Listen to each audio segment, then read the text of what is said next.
Today is a Monday here. It's January 31st, 8:46 a.m. And today we're going to talk about the difference between East and West and how people are treated in their respective melting pots. I don't know why I got on this. I've been reading a book, uh, as sometimes I do.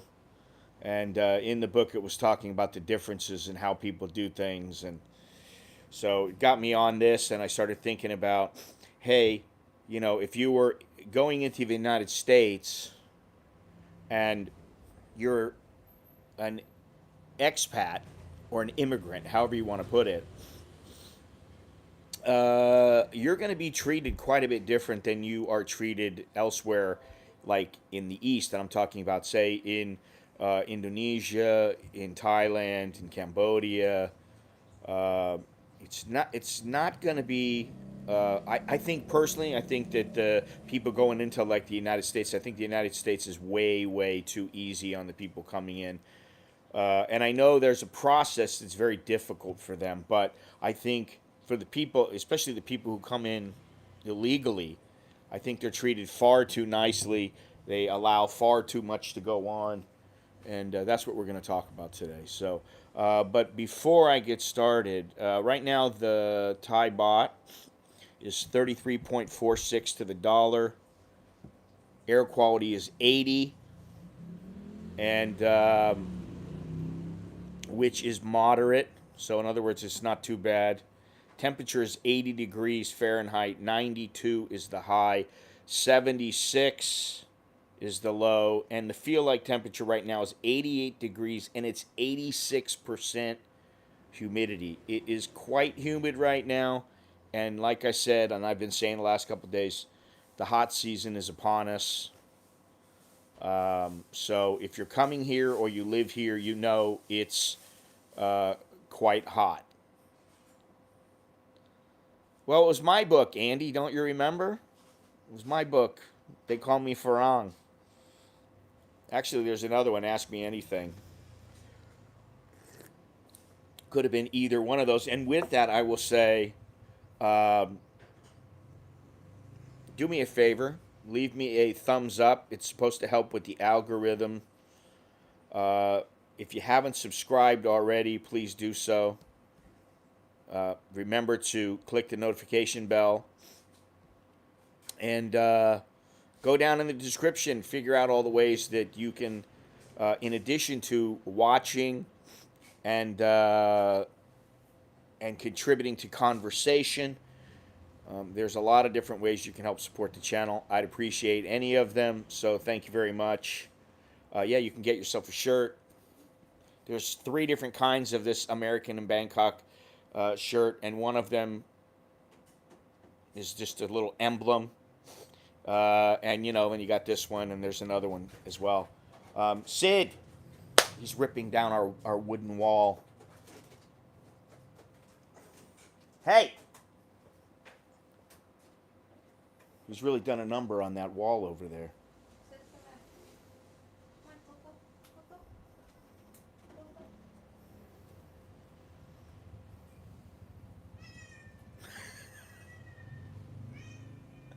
Uh oh, she's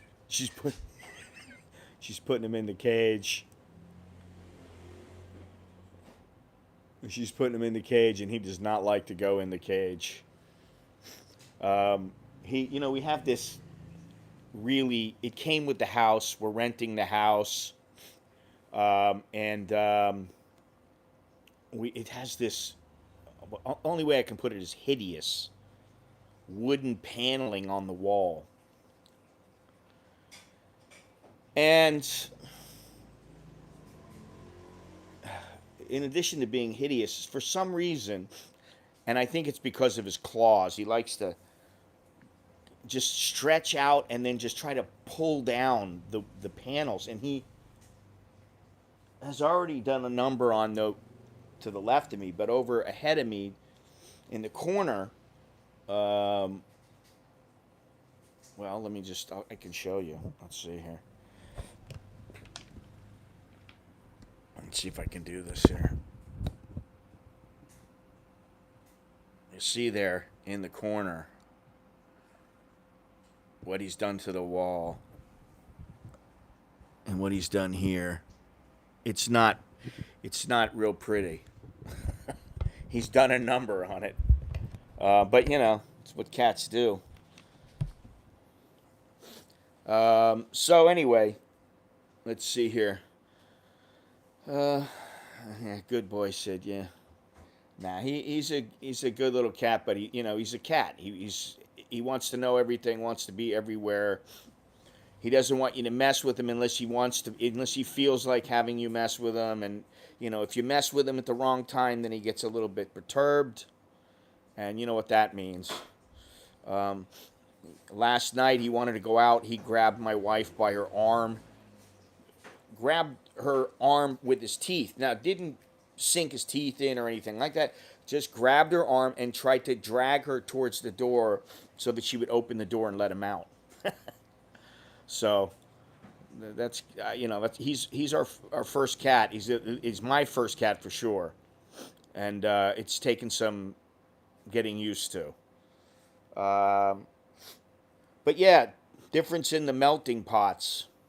And the one thing that I was thinking about is uh, in Europe and South America, if you are an expatriate there, it's relatively easy if you put in a few years, 3 years, to become a permanent resident. Not quite as easy here or in other parts of Asia. And, while I understand how in Thailand they're trying to keep things Thai, and I can respect that for sure. I think sometimes it's a bit over the top. And when I talk to Chucky, Chuck is like, I think it's a shame that people who are married, especially retirees, that it's very difficult for them to get their permanent residency or become a citizen.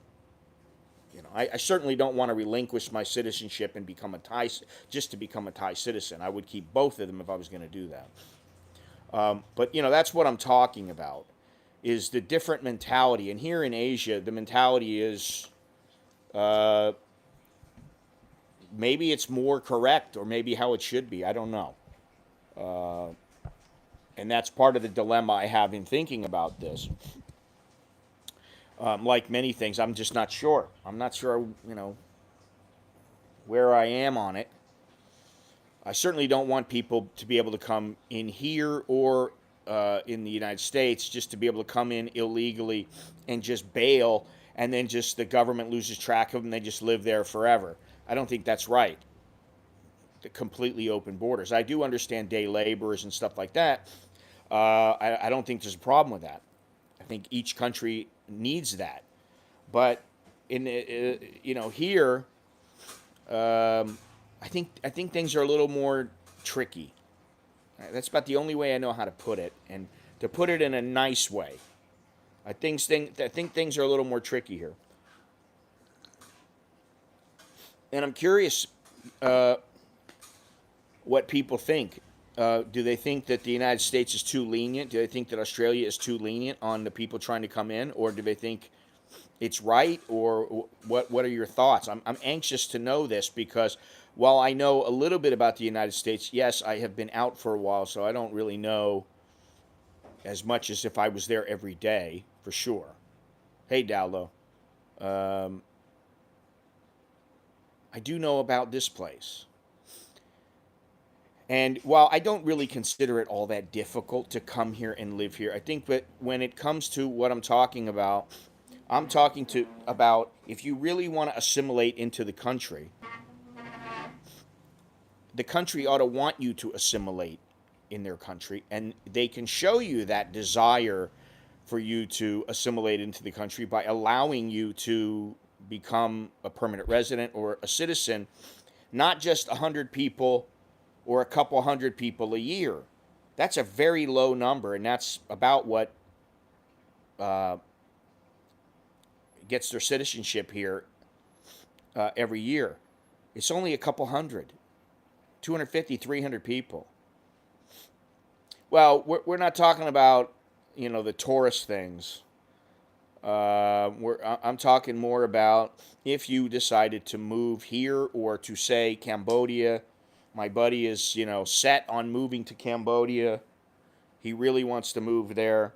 And I'm like, be careful, And he's been there many times, but he is smart enough to know he's going to go there 2 or 3 times and really figure out, okay, he's going to go there from the standpoint of, hey, I want to live here. I want to see about living here. Let me check some things out.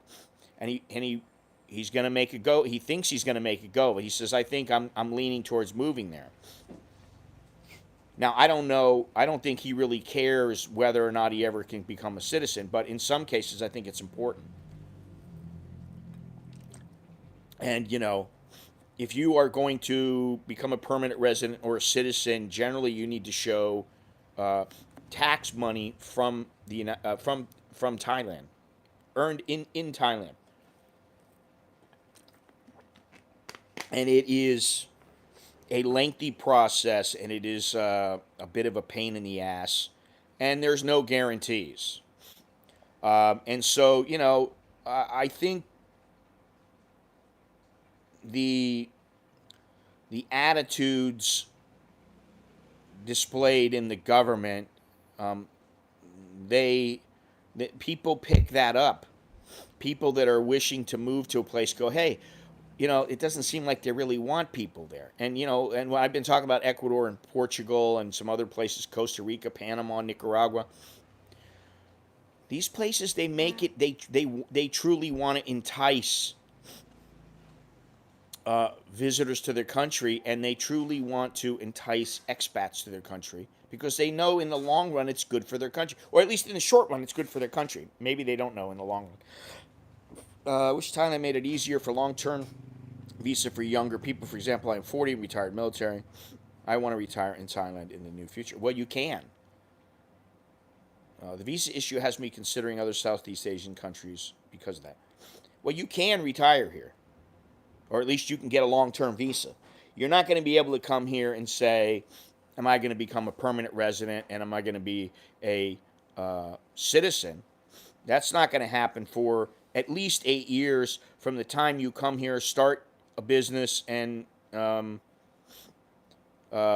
do it that way. I don't know what the elite visa requirement for the age is, but I know if you're 40, that's fine.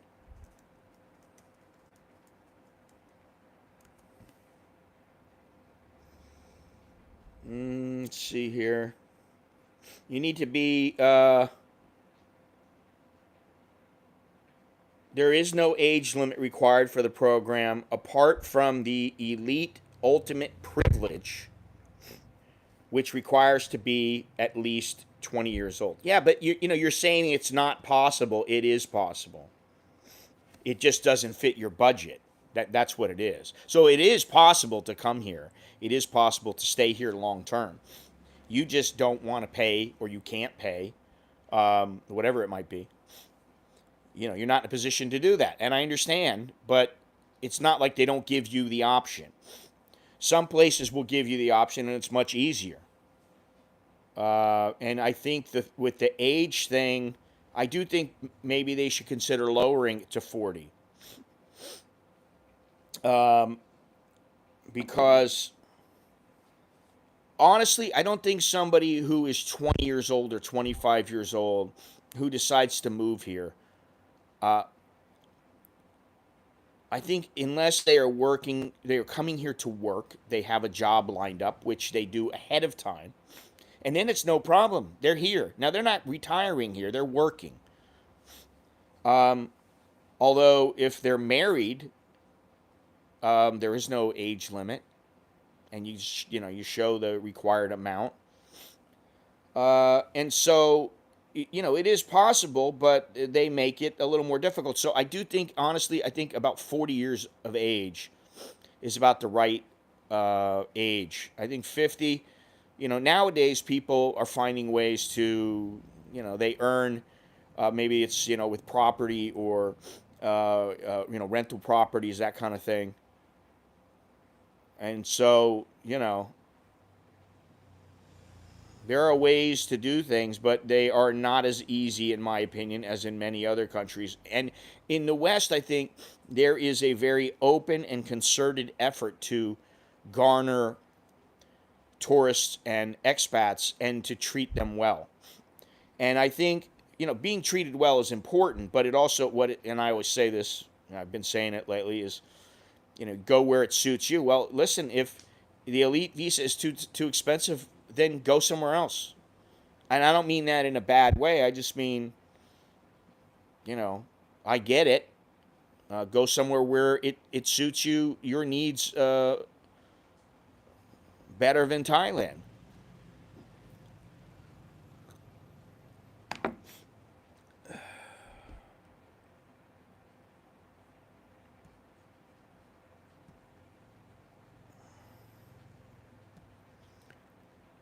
I have lived in Japan for more than 45 years, and I still do not understand the Japanese, nor do they understand me. I mean, some things are a little easier to understand than others. Um, when you're brought up in the culture and you're a few years old, or you're born here, you just, it's kind of like now, I'm here. So, like, things are normal for me. What's normal for me is what is here in Thailand. If I was to go live somewhere else, I'd be like, what the hell? And the same thing goes with in the United States. I've been gone from there for so long that now, if I was to go back, I'd be like, why is it like this? Um, you have to be for 50 for yeah, you have to be over 50 for the retirement visa. But the elite visa is what he was talking about. And that one, there's only one that has an age requirement, and you have to be, that particular one, you just have to be over 20 years of age. Australia is a very hard country to immigrate to if you are not a professional. Yes, for my son's Balinese girlfriend to come to Australia, it's at least 10,000 Aussie dollars and lots of hoops to cross. That's the thing. Like, if you want to go in, here's the bottom line. It's about money. If you got the money, if you got the contacts, you're in. If you don't, and for some, what the money means is you don't have to deal with the hoops. Somebody else will deal with the hoops for you. Um, so that's the bottom line. Don't ever forget that. There's your first tip. And when I came here, I was not concerned about money. I was like, oh, I just want this kind of a lifestyle, and I kind of still do. I'm not all, but believe me, I know. The older you get, you got more things to think about. You got things like your health to think about. Some people, they need I mean, I'm really lucky. I don't need medicine every month, really. Aside from I get a testosterone shot. But other than that, I don't have any. Just I'm not down in 20 pills a day, and so I'm pretty fortunate in that sense, in that regard. A lot of people here are, they are, but not just here, but a lot of people when they get older, they're down in 10, 15, 30, 40, 50 pills a day. Australia process illegal immigrants offshore, which I think that's pretty funny. Some have been in detention for 10 years. Oh, illegal immigrants. They will never be allowed into Australia if they came here illegally. And I don't see the problem with that. And you know why? Because then, if you're caught, you're done. So you can't get caught, or you shouldn't even try. Do it the legal way. I don't have any problem with people doing it the legal way. Uh, you know,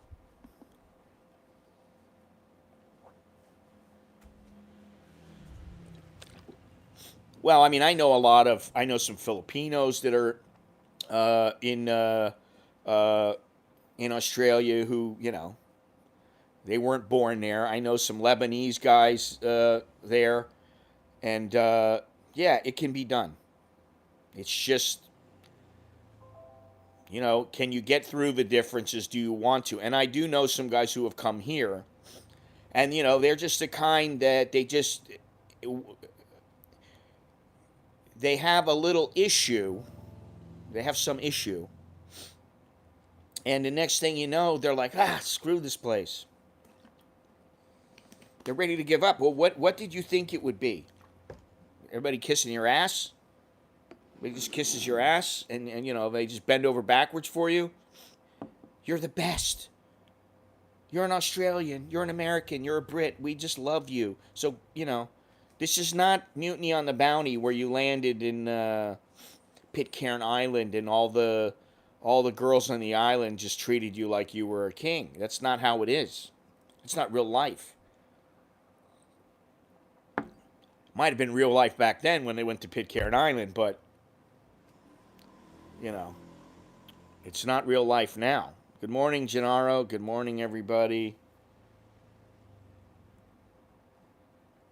Hey, I got to tell you, you need a shirt. You guys need shirts. And I would really like for some people. Mr. Mitch did it. He's got my shirt that says, I don't like people. I don't hate people. I just prefer to be alone. Get yourself a shirt. Send me I'm going to give you guys a little discount on the shirt. I got to do that real quick. I forgot to do it this morning. I was a little bit busy. I did my morning walk. A little phone call I had to deal with. And let's see here. And I was a little behind schedule here. Let's see here. Is this the one? Oh, wait. I just had it. There we go. All right. Can I do this? If Hey Sid does not work, what? Go fast and you get their attention. My wife just goes, go, go, go, go. And he understands. He understands my wife. He doesn't really understand me too well. All right, you just use the code TENNER, as in TENNER. Okay? Use the code TENNER, and you'll get 10% off of any product in my merch. I've been meaning to do this for a while. So here it is right here. Here's the code. You just use this. Because all you guys need to have a shirt. Really, you do. One of these days, I'll bring you all online, and you can show me that you can come online wearing the shirt. There you go, right there. There's the code. 10% off. Boom.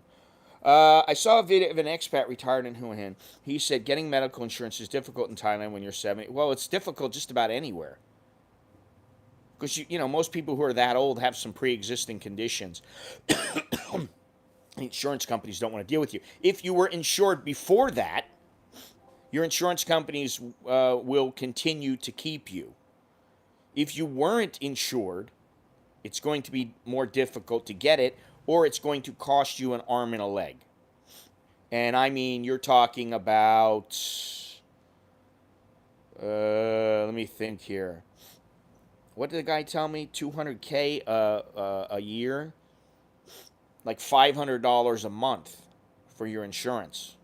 $600 a month. Which is, that's a lot. I mean, you could be socking that $600 away, and who knows, as long as you don't have any really major illness or like stroke or something, that would probably take care of everything.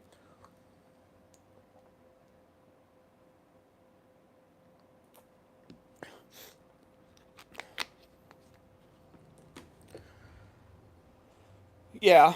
I mean, listen, Gennaro, I had insurance with William Russell, and this is I don't know, 12 years ago, something like that. And it started out, it was about 180 a month, and it went up. And when it got to about 240, I was like, that's it. Oh, people are asking for shirts with Sid's picture on it. You can make a picture of Sid on it. You bastards.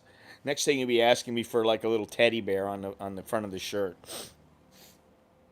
I don't know. Maybe I can arrange something with Sid on it. I don't know. Crazy Sid, and it's not SID. It's SYD. It's not like Sid Vicious. It's Sid Barrett from Pink Floyd, which is spelled differently. And Alex would make sure that you knew that, so I'll make sure.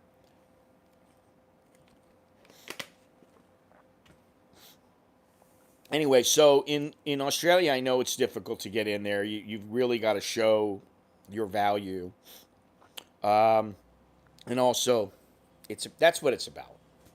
Even in the United States, you want to get some chicken with a rather shady past. Uh, the way is pay, pay.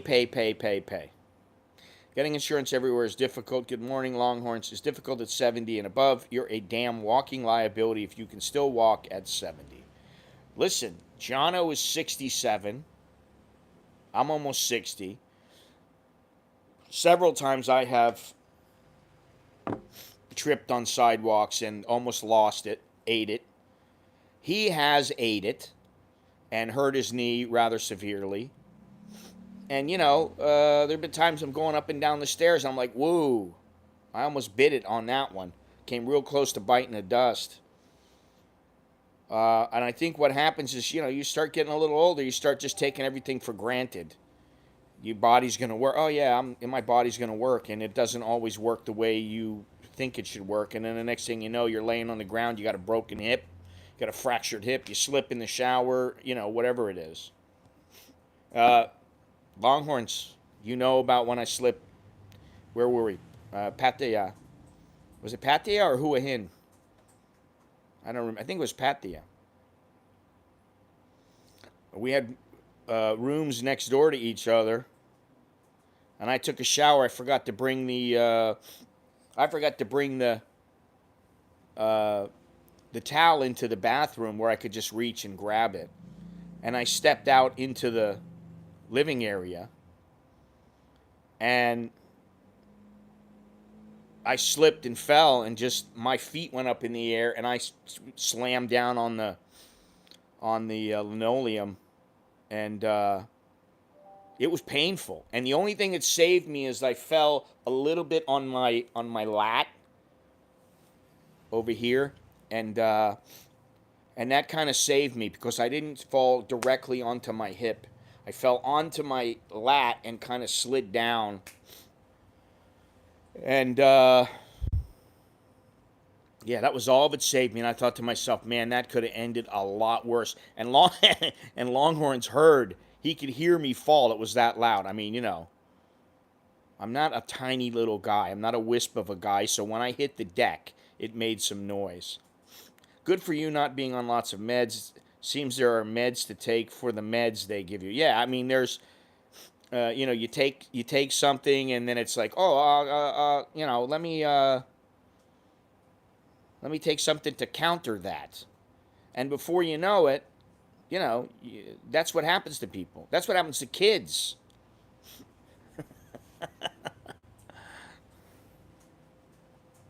Well, listen, everybody gets, if you don't get there, if you don't get to being old, um, you know, then okay, you burn out or you faded away really quickly or whatever it was. I don't know.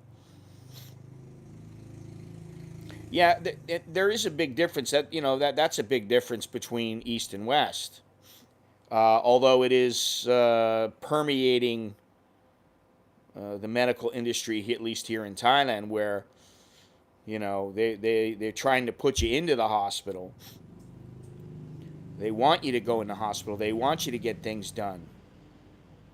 instead of saying, okay, how can we prevent this from happening so you don't have to keep coming back? Let's fix that issue. Let's change something in your lifestyle. Let's figure out what it is. I don't see that happening a lot. And I I hear of this in many other places, but you know,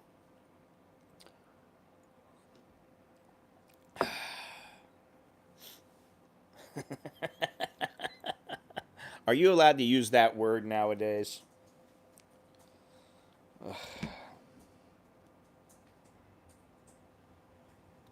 Oh, Gennaro, come on.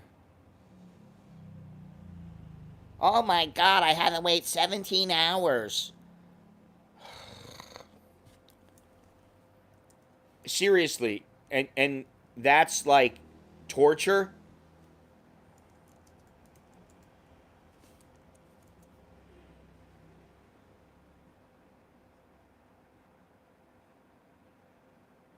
Ugh.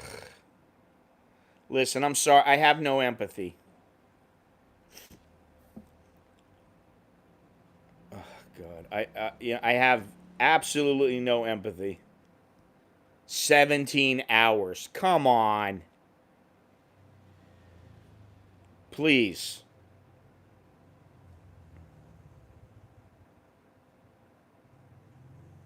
Okay, they told him 6 hours. So you go, hey, what's the holdup? And I'm gonna say he's in a hotel. Turn on your TV, watch your laptop, look at your phone, whatever. Record a video, do a live stream, whatever it might be. Keep yourself busy. Go, hey, this sucks. They're keeping me a lot longer, but oh well. That's not torture to me. It sucks. It's not great. The service is, obviously the service that, if you're saying, well, why is it taking so long? And maybe they had a busy day and they're shorthanded. I don't know. But what I would say is crying about 17 hours. Yeah, I mean, I get it. I get the fact that it's like, listen, it's only supposed to be a few hours. It is supposed to be one day. So you got to expect that. Ugh. Really, Gennaro, I have very little sympathy for that. I have very little. You eat the food and you laugh about it, and you get the shits or whatever, and you laugh about it, and you go, "Hey, this sucks," but what are you gonna do? I mean, really, that is just it's too much. It's like, oh my God, everything's not perfect. That's not the point, JRD. That is not the point. You know going in what uh, you are in for, and that's the whole thing. You know going in. You know. Well, okay, I understand. It's 30 hours of travel, but that has nothing to do with the government. That has nothing to do with them. That's not their problem. If you want to travel 30 hours to get here, that's on you. Okay? And then when you have to wait, you got to they say within a day. Okay, if they say, oh, 6 hours, yeah, about 6 hours. Okay, I get it. And when the hospital tells me I'm going to get out in a certain amount of time, I don't like it if they keep me in, and I bitch and moan. But I don't know that it's real when you look at it in hindsight. I don't know that it's all that bad. That's my point. And the food, okay, the food is going to be shit, and you know why the food is shit, which it doesn't have to be. It's because they want to make as much money as they can. And I don't think you can order food. I don't know. I guess it depends on where you are, whether or not you can, you know.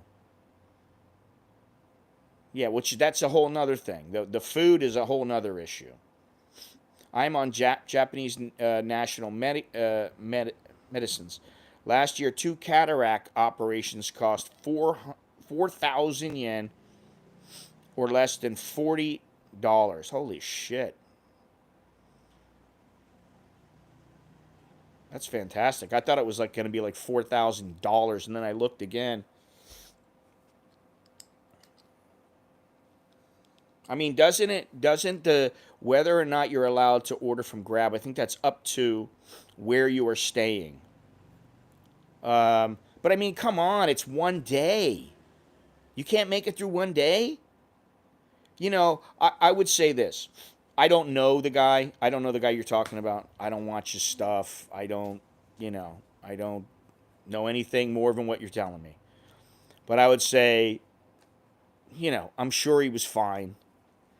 And, it was just something I do the same thing. It's something to gripe about.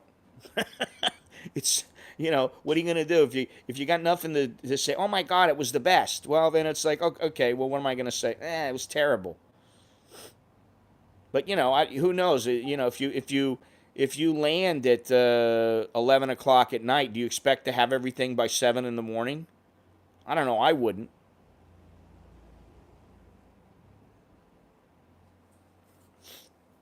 Yeah, I wouldn't want that after jet lag, JRD. I wouldn't want that. The whole company thing.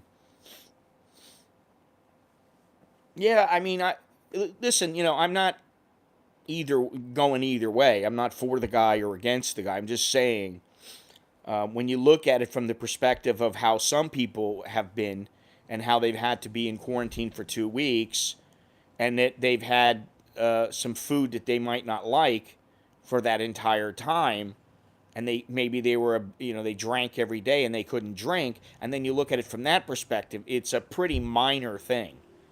Oh, the food wasn't that great. Well, Jesus Christ, I mean, how many restaurants have you gone to in your life and you go, God, that was terrible?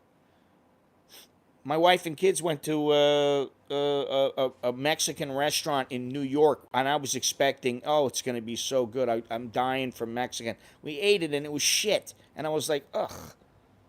I mean, yeah, but that it happens. What do you expect? You're going to get gourmet?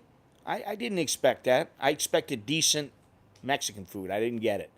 But, it was memorable. It's good for a story. And I'll say that. That's what it is. Oh, it took 17 hours instead of 6. It's good for a story. It was supposed to take me, I was supposed to be in and out. It didn't work that way. I've had stopovers in Hong Kong and Singapore on the way to Bangkok. Never again. Completely stuffed by the time you get there. I told this story, and I've said this a couple times. The longest trip I ever took was from here in Bangkok to Georgetown, Guyana.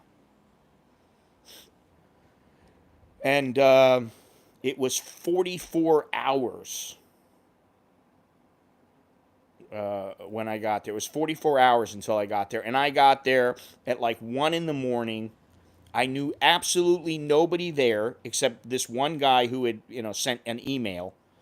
Had no idea who he was or anything like that. And, you know, that was pretty rough. I think I stopped in London and then New York and then Trinidad, and I thought I went somewhere else. But it was 44 hours, and let me tell you, that was not fun.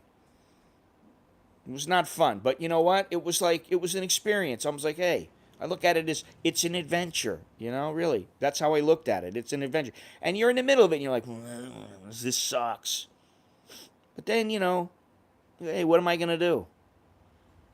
And you're sweating the test results, possibly 10 days in a hospital after. Well, okay, I can understand that. My chicken green curry, pad thai salmon was pretty good in ASQ. I don't know if you can hear Sid. He's like, let me out. He's in his little cage and he doesn't usually stay more than about a half an hour. If he starts getting a little bit crazy, he goes in the cage. And usually he's out in about 30 minutes. I've only got a hour and a half stopover in Singapore. That's nothing.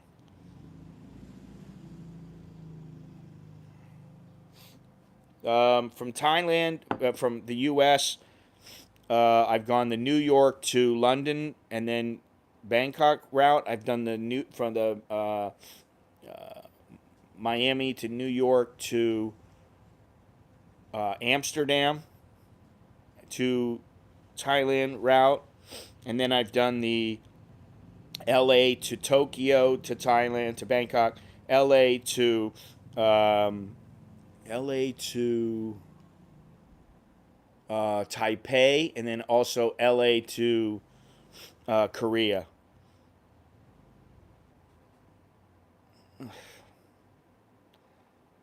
I mean, you know what? It gives you something to look forward to.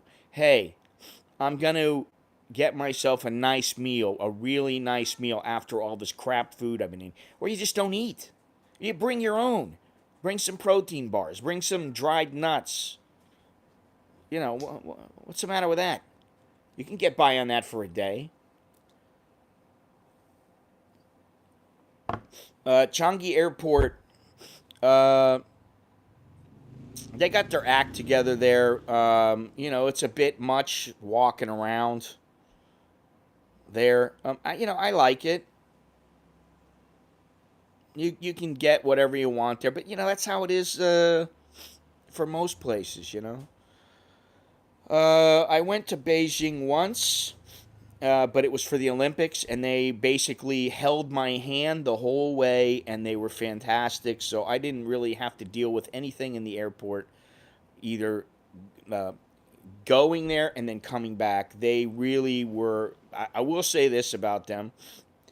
I got there. They were, oh, Olympics. You go to this line. You get over here, and they really took good care of me. Um, and I didn't have any problems at all.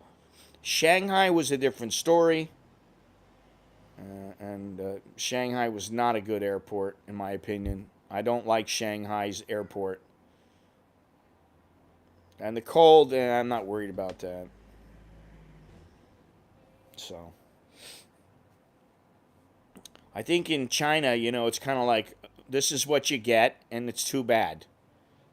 We didn't particularly like what was that airport we went to? Detroit, I think it was Detroit. Um, we went to Detroit. It wasn't the greatest. And I've been to Newark, New Jersey, and that was horrible. That was not a nice neighborhood, a nice airport. And I almost got the feeling that, I could get mugged in the airport. I'm serious. Yeah, I like Dubai's airport as well.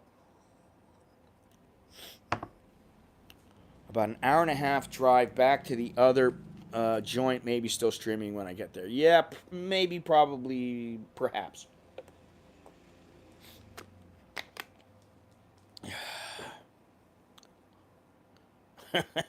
Yeah, I didn't like that airport at all. That's probably one of that was the most memorable airport where I just was there waiting for a flight, and I was had been like walking around looking for food or whatever, and I just thought, I don't like this place, man. This place does not seem like safe, and I don't want to have to worry about that. Who wants to worry about that when you're in an airport? You know. Um,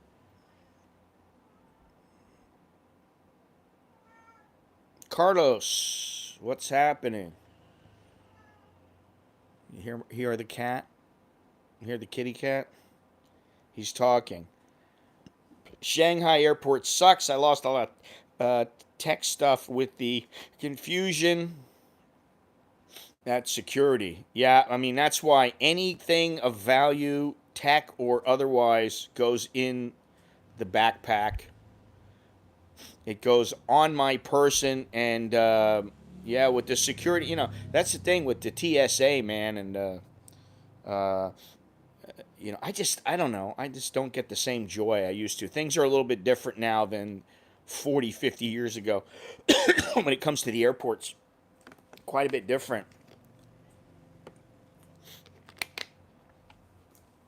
Um, so, yeah. But we're actually talking about the difference in the melting pots. And basically, meaning the difference between the West. And in the West, I'm talking about the UK, um, Europe, Australia, New Zealand, the United States, Canada, blah, blah, blah. Uh, South America, mainly the expat destinations, and how um, they differ from, say, Asia, and how you're treated by the governments and the mentality of the governments. Um, I think there is a difference, and I think if you live here long enough, you will see it. And in some ways, I completely understand why they do things, and I'm like, well, I wish it was like that back home, you know.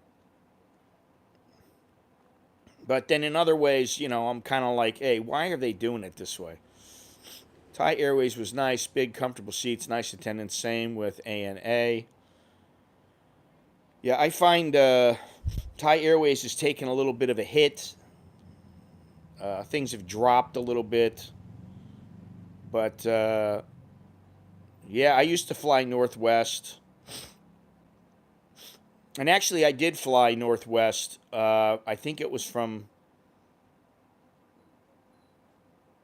I don't know, but on one leg, I used my frequent flyer miles. Or no, it was one way I flew Northwest. Because I had the frequent flyer miles and it was enough to go one way all the way from Bangkok to the U.S. and I used that. Yeah, that's a pretty good analogy there, Carl. In the West, the government is supposed to work for you. At least that's the mentality that I was brought up and having, and the attitude what for me was, the government, what is it? By the people, for the people. That's kind of gotten away from us. And I look at it now as they're for themselves. They're by the people because there's limited choices. So yes, they're by the people, but that doesn't mean they're for the people. And here, I don't even I don't even know sometimes if and I'm not talking about here in time. I'm talking about in Asia. Look at Hong Kong. You think Hong Kong, the Hong Kong government, they're owned by the CCP. A lot of the people in the government, they're shackled. They can't do anything. For everyone under 6 foot, flying isn't that bad for you. Richard, long time no see. How you doing? We had Chucky on, I don't know, a couple weeks ago. He went to a cafe with me. We went to a cafe together. Had some great cheesecake, great breakfast. Making a BLT. Went today and got some thick sliced bacon with the skin on. Yum. Not people fearing the government. Thai Airways discontinued the nonstop flights when 2011, 2000, I don't know. All the Thai. Well, I don't know. I don't know when they discontinued them. Good morning, everybody. Good morning. Good morning. Good morning. Good morning. Make sure to leave a thumbs up, ladies and gents.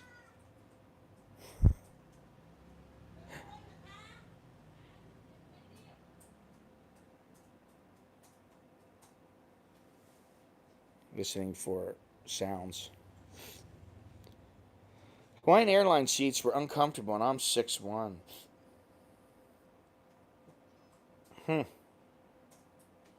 Listen, I'm short, and flying is uncomfortable for me. It's never comfortable.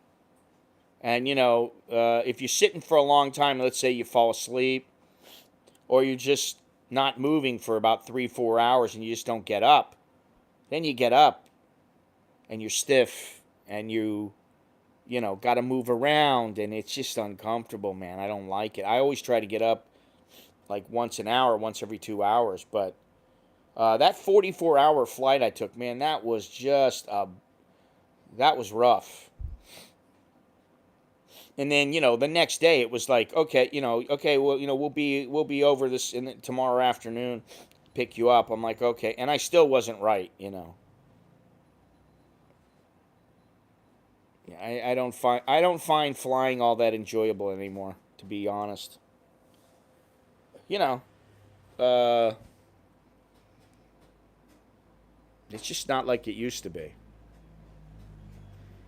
It used to be easy, and now I saw something about how the main purpose of a government is to make things more difficult. Now I wanted to read a couple things here. Did you know that up until 18, this is away from our difference in the melting pots, but up until 1850, there were no left and right shoes. They were all identical straights. So back in the day, up until 1850, shoes were made. I never even knew that. Shoes were made and they were straights. They were made just, they just made shoes. They didn't make left and right. Pretty interesting. Let's see here if I can find another one of these useful tidbits of information. Sure, I can. It's just a matter of. I know I have some going forward, but. Okay, if you have a 4-year-old child, this will apply to you. On average, a 4-year-old child asks 437 questions per day. Four. How does that happen? 430 questions a day. So if they're up 12 hours, that's a pretty good clip. Where's that other one? All right, here's we got this one is geared towards government. It is illegal to get a fish drunk in Ohio. It's illegal to get a fish drunk in Ohio. It is also illegal to hunt whales on a Sunday there. Are there even whales in Ohio? I didn't think there were whales. Hey, thanks a lot, Richard. Hey, you. I'll tell Chucky you said hello. I tried to get Chucky to use the bum gun, and he said the thing is like a rocket, and it went all over the place. That's what he told. I said, come on. Just be gentle. You don't have to, press it all the way. And he's like, it was too strong. It went everywhere. I'm like, that's what you want. But, you just don't press so hard. So the jury is out whether whether or not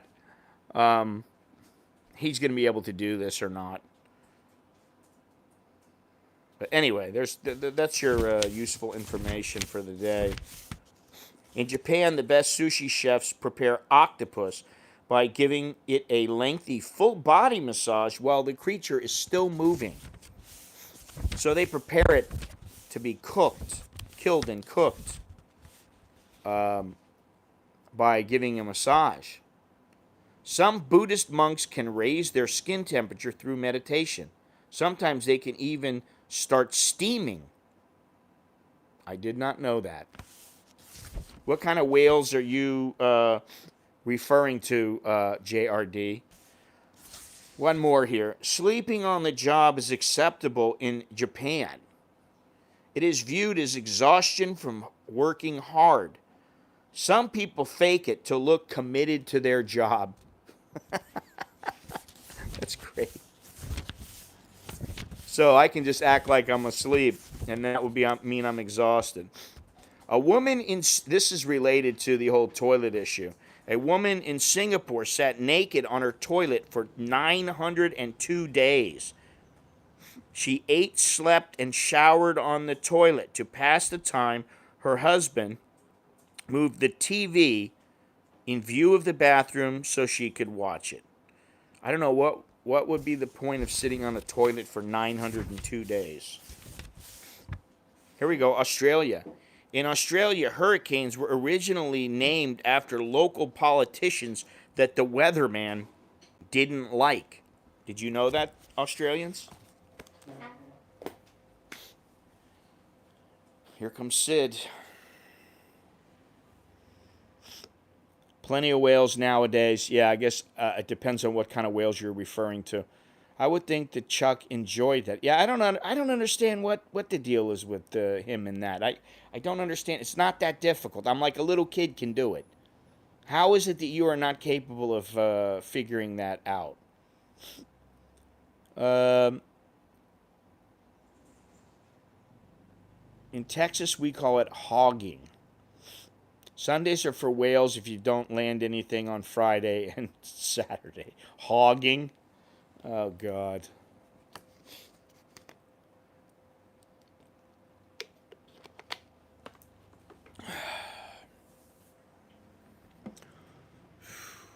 What are you going to do? What are you going to do? Let's not go in that direction so early in the stream. Already the stream is limited. I don't understand it. Why is it limited already? I haven't even finished it and they've limited it.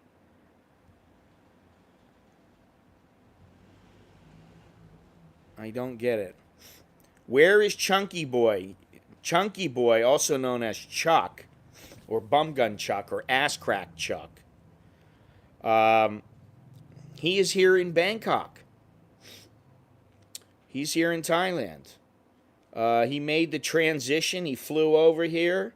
He got in, no problema. And like I said, we had a breakfast. I don't know, a couple weeks ago. Where is that? Let me see here. I haven't been able to do a video on it.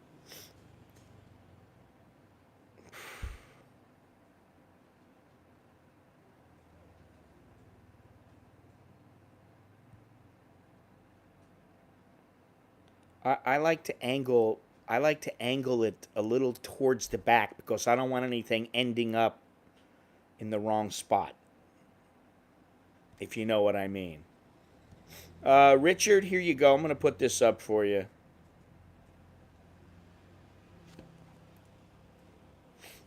Yes, if you look at Longhorn's icon, Richard, you can see a little bit of Ass Crack Chuck, also known as Bumgun Chuck, also known as Chunky Charles.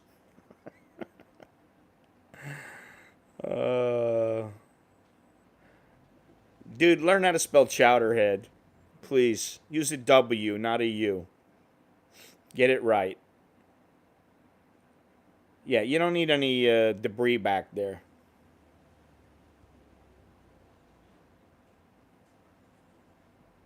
Anyway. Here we are again.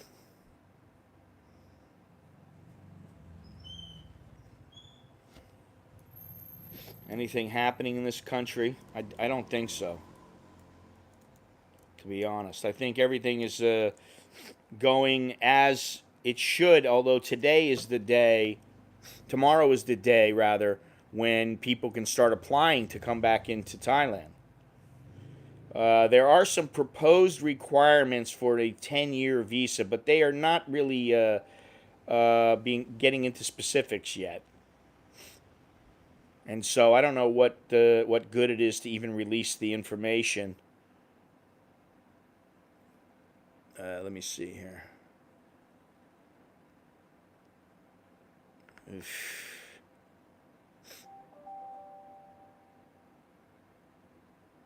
Chucky was in Paris, I think. I think maybe you mean Italy.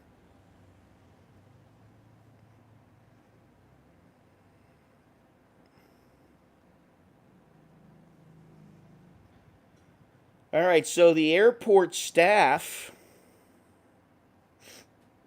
is going to get a fourth shot. Now, I don't know. Is it mandatory? Let's see if the article says. They are expected to get their fourth COVID-19 vaccine shots by the end of the month as Thailand resumes its test and go quarantine waiver, Sid, for inoculated travelers on. Hey! Going right back to the wall. You know, and I don't think there's going to be many people bitching and moaning about it here. Because that's just how they do things here, you know? It's like people just Can you hear this?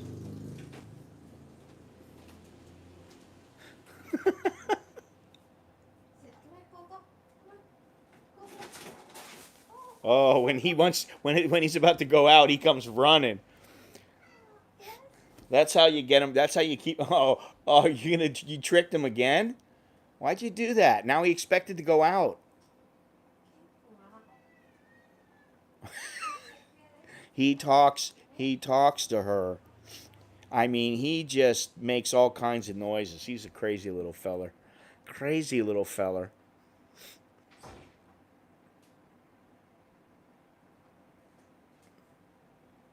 Yeah, I mean,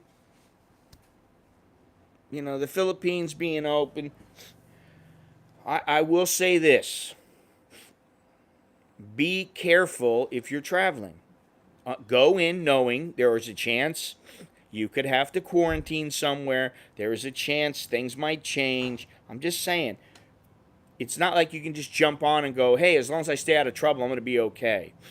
Yeah, maybe, but maybe not. Sit right back over.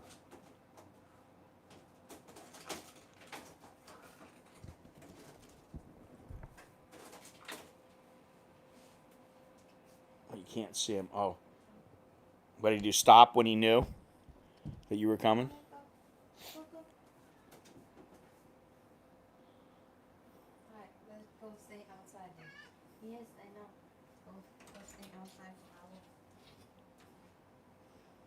That cat has too much energy. How are my boys doing? They're doing well. The big move for Nicholas is coming tomorrow. He's got like 3 bags full of stuff, food and towels and hot water maker, and all kinds of stuff. He's moving over by his university, and so one kid gone out of the house. I'm gonna assume that he'll be back, but so he'll be there Tuesday, Wednesday, Thursday, Friday, and I'm gonna say perhaps my wife will be there with him until they come back on the weekend, just to get things set up there. And Alex is studying away.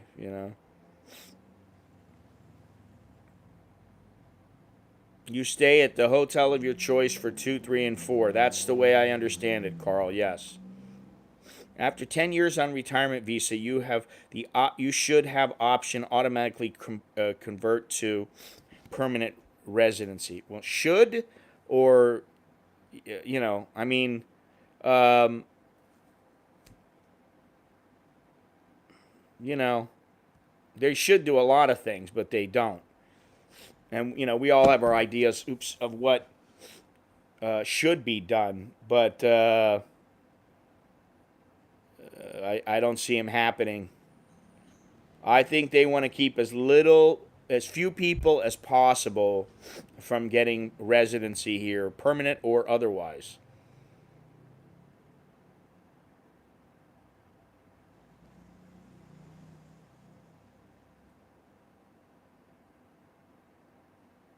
So I don't expect that. And I guess for somebody like me, I kind of hope things change for the better. Um, that they have a little more welcoming attitude towards expats. They want all these guys who've got a lot of money. Well, I mean, it's like, hey, it's nice you're going to kiss their ass and everything, but what about if one of their friends wants to come in and he doesn't have the same kind of money? Um, and they go, listen, I'm a resident. I spend a lot of money here. My friend comes in. He only makes 150,000 a month, but he's okay. Sorry, he doesn't qualify. That might rub some people the wrong way. I would not want residency even if they offered. I'm talking about the permanent residency. I'm not talking about citizenship. And so that's there is a difference. Um, oh, Bo, you have a hello. Hello, Bo. Sabaidi Mai. She's busy working. She doesn't want to be bothered now. Believe me, I know better. She says hello. She's hard at work. Anyway, thank you, Gennaro. Gennaro, just keep counting those days. It won't be too long until you get to say hello to your barista friends. You just say, I'm in your fan club from Scotch Channel. That's all you have to say. And they'll be like, oh, really? You're one of those.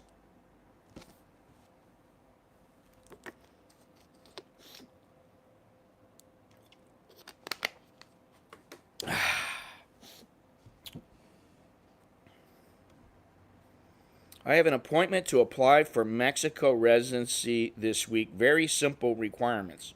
Okay, what are the requirements? Could be within a year. Well, there you go. They should still be here. Who knows?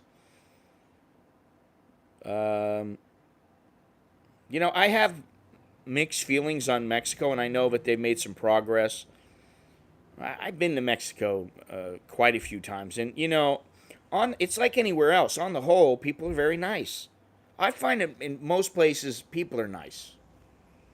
If you're nice to them, you smile, they're going to be nice to you. If you make a problem, Scott Tat is here drooling of videos of Sumtum. Poor thing, she's like a fish out of water. That's how it gets over there, man. They start crying for the Sumtum and the curry and the.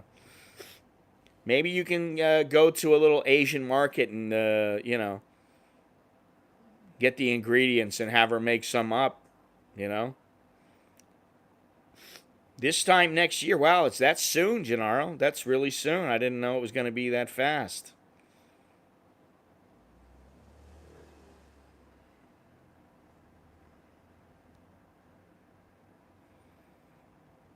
Richard.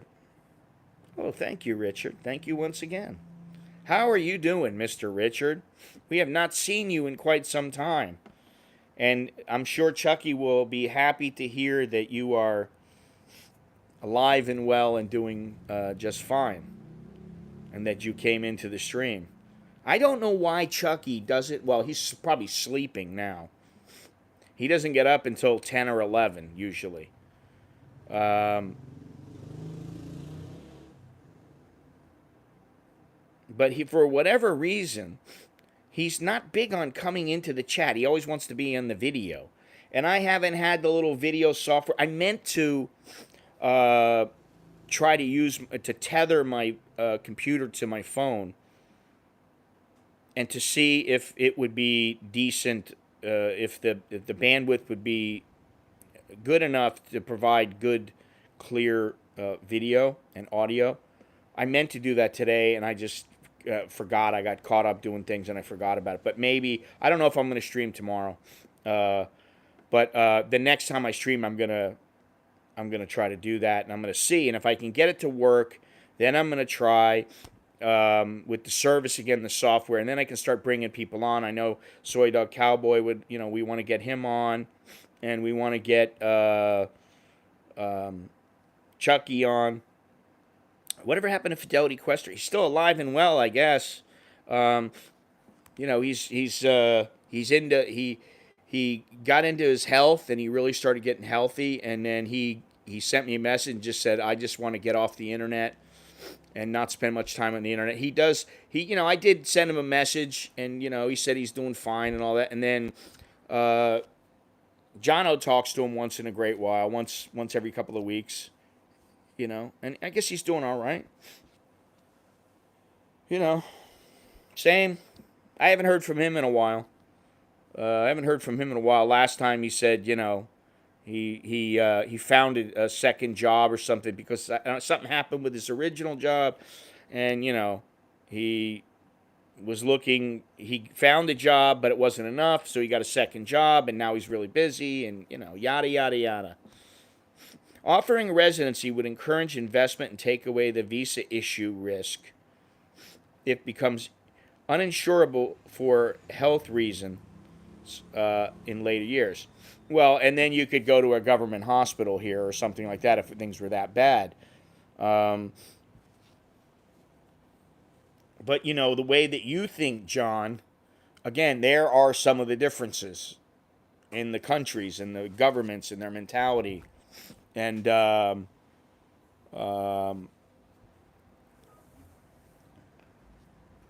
in their thinking and how they go about processing what they want.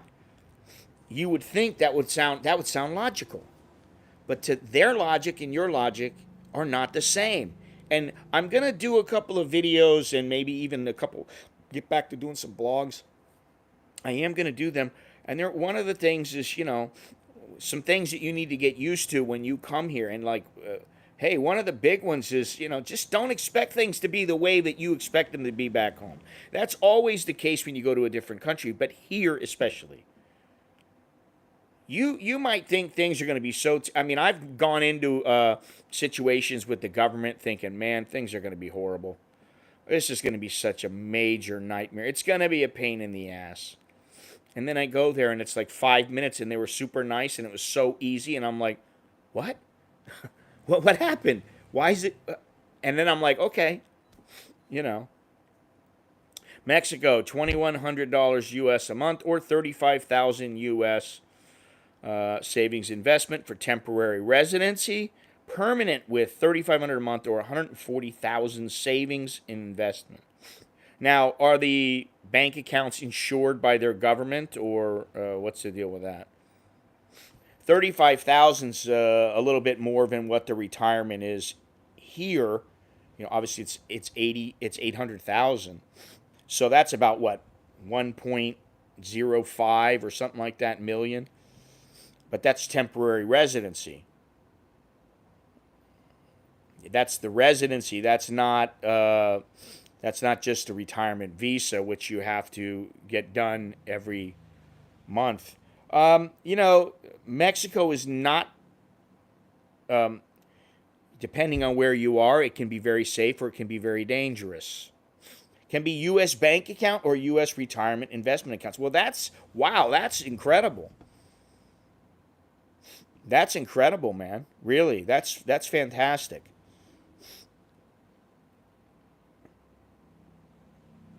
35,000 for temporary residency, and 140 is not that much to get permanent residency. Um, which you can't blame them for that. Not like in the United States where somebody just comes in, they just walk across the border, they get in, and all of a sudden, oh, well, we have to take you in. And they haven't got a pot to piss in, and the people paying taxes are the ones taking care of them. That I don't understand. How can you expect just from a business standpoint, how can you expect that to work?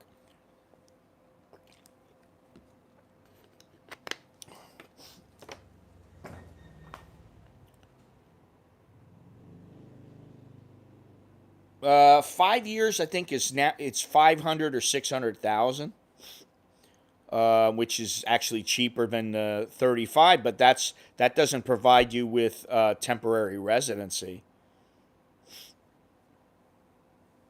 I don't know how long that temporary residency lasts. You say temporary versus permanent. Is it a year by year basis, or how does that work? Um, even a million baht is only like 10 years.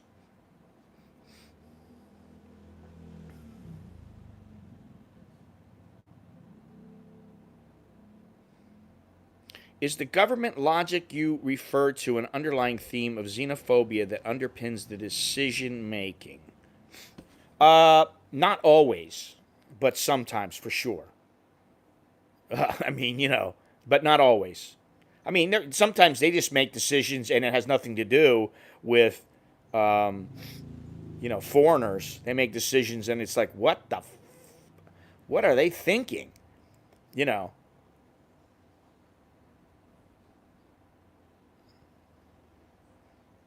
Hoaka. Yeah, okay. Liberals don't care if their policies make sense, only that their policies make them feel morally superior to others. What's the safest city in Mexico to live in? Patia Bob, how you doing? One of these days, me and Chuck, we will get out there, but right now I'm a little bit strapped and also um, busy. Mexico temporary residences for 1 year can renew up to 4 years. Okay, so there you go. So 4 years, 35K. That means there's 140K. You know, if you were to save 35,000 a year, which that's a fair amount. But still, is there a safe city to live in for white USA gringos in Mexico? Yes, I would think there is, Patya Bob. Haven't you been to Mexico, Patya Bob? I'm sure you have. There have been places where I felt very threatened, like Juarez, where you walk out of a bar and somebody comes up to you with a knife or something like that. I mean, and I was younger then, and I'm lucky. I got out of that place. And I used to go there all the time on the weekends.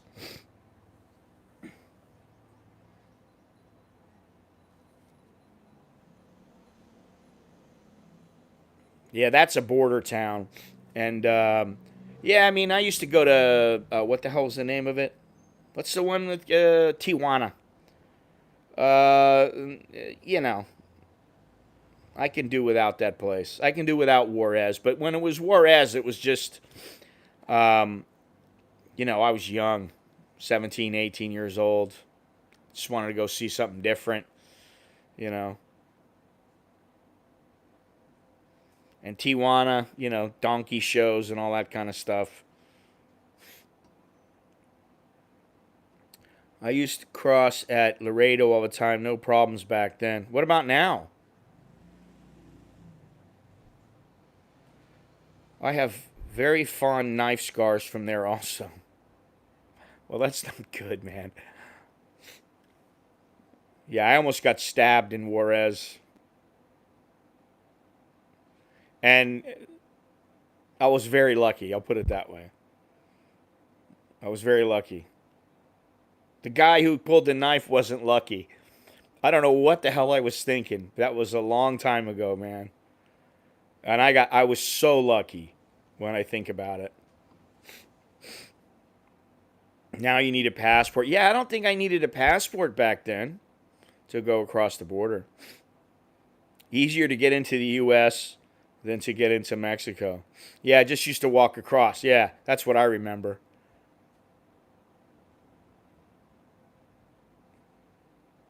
You could be shit faced. Good morning, everybody. Sawadee Cup. Hello to all those just joining. I said it the other day. I've been to, Juarez, Tijuana, Ensenada, Cabo San Lucas, Puerto Vallarta. What was the place with I think it was Mazatlan with the Senor Frogs. Fucking crazy place. And what was the other one? Cabo. Yeah, Cabo's the place. Cabo Wabo, that thing. Um, Cabo, Mazatlan, Puerto Vallarta. Yeah.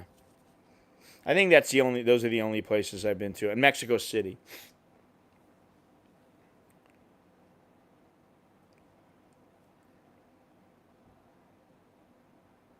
Well, this is the thing is here in Asia, I don't know. I don't see a hell of a lot of violent crime unless you really piss the wrong person off.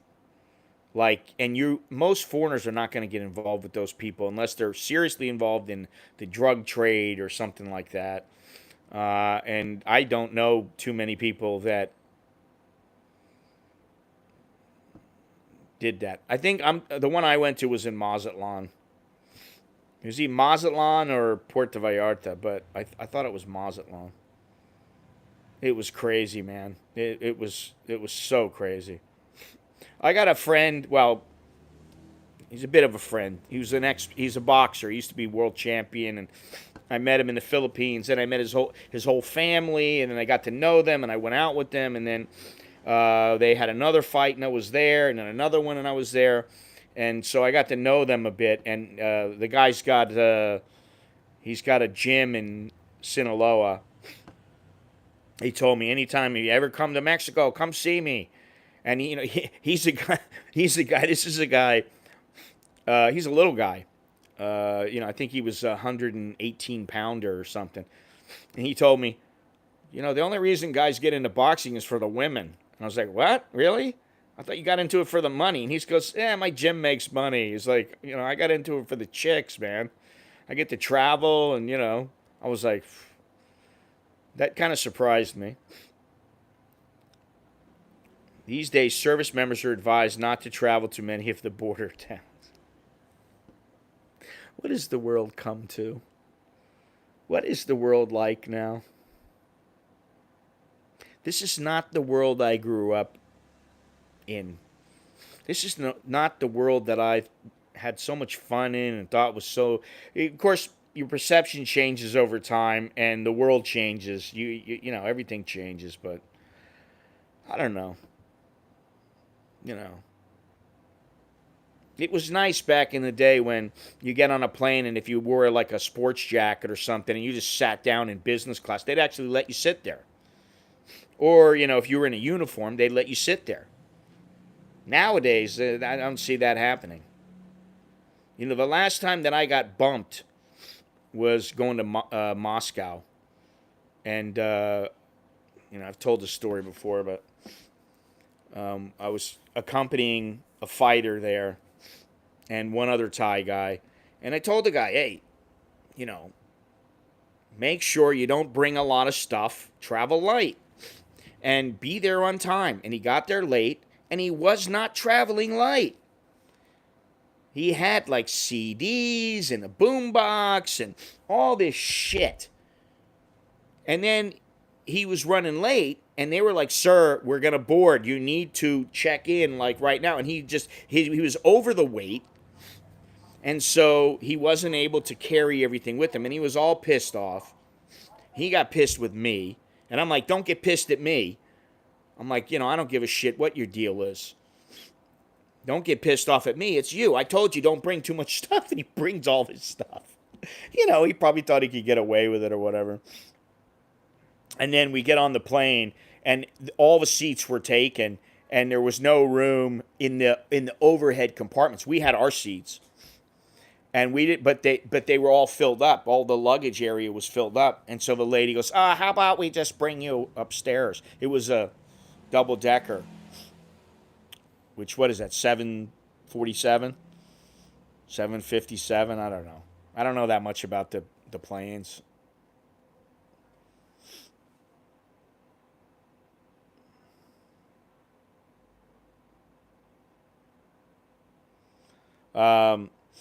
But yeah, we got to, we got to fly up, and I think it was first class.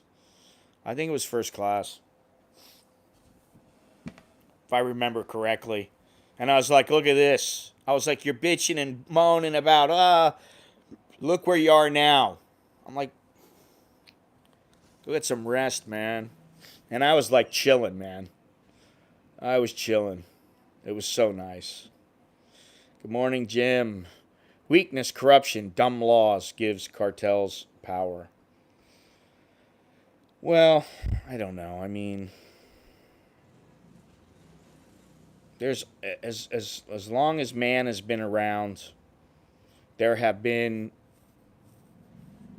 problems with gangs and, mafia and all that kind of stuff. And prohibition it never works. It doesn't work. Forget prohibition of alcohol. That doesn't work for sure. Look at marijuana. I mean, you got people sitting in jail for years because they had a joint.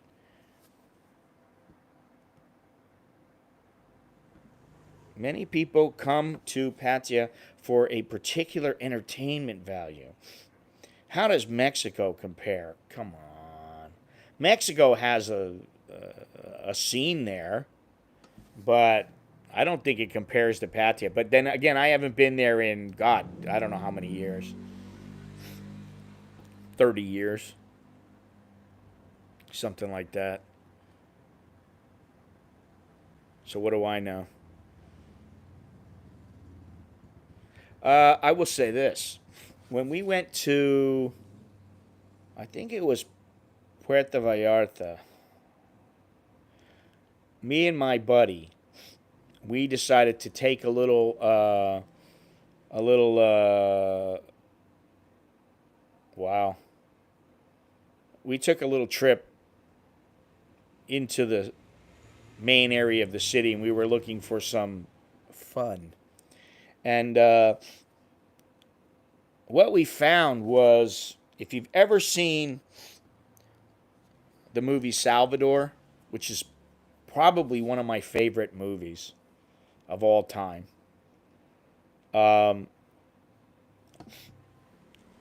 let's put it this way: it was quite underwhelming. The quality of the service providers was quite underwhelming. You're not looking at, uh, like hot Colombians, hot Brazilians. No, you're looking at there was a lot of older, snaggle tooth type women that, might remind you of your grandmother. Um, yeah, that's what I remember. Mexico is certainly no Thailand, Philippines, or Colombia. I'm going to Pattaya to catch up with friends. Uh huh. Okay. I believe you, Andy. The cruise destination ports in Mexico have some entertainment, but it's not quite what Pattaya has to offer. What I just remember, like what I say in Gennaro, what I remember is I just thought, oh my God. Like, no thank you. I was like, who wants to partake in this? I only went to Pattaya to see Bob and Carlos. Yeah. I'm going to Thailand to see the temples. How long will you be there, Andy? The duration of his trip.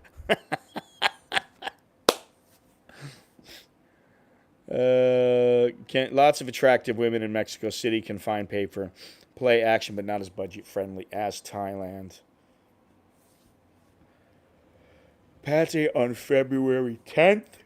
Well, tomorrow is February 1st. Tomorrow is the first day of the new, and they are making a big deal.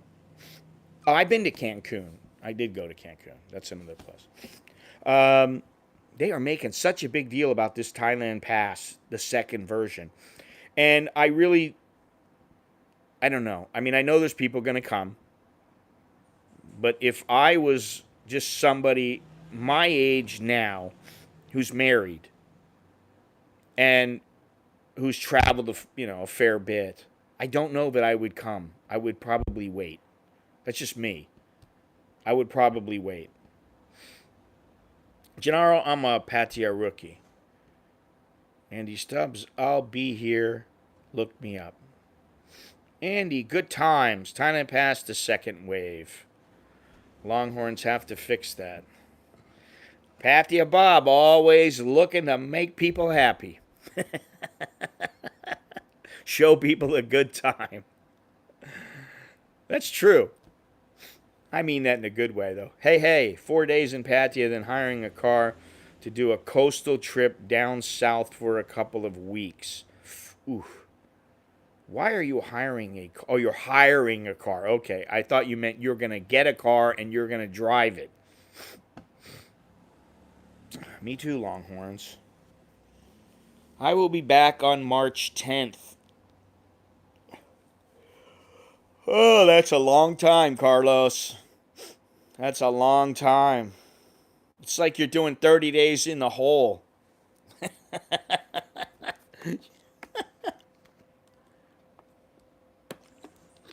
Actually, 40.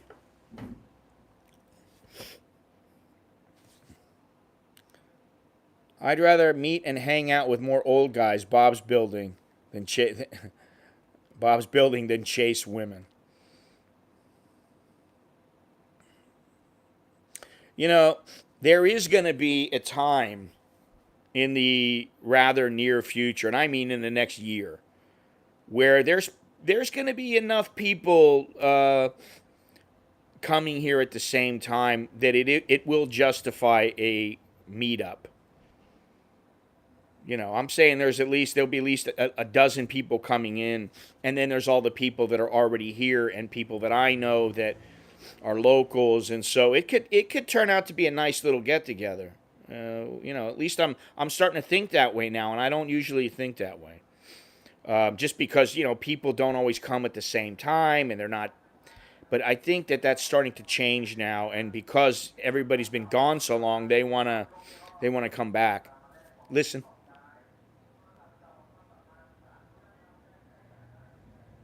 Now it's not that loud here, but me good time Bob. What you're looking for is tips from these millionaires here.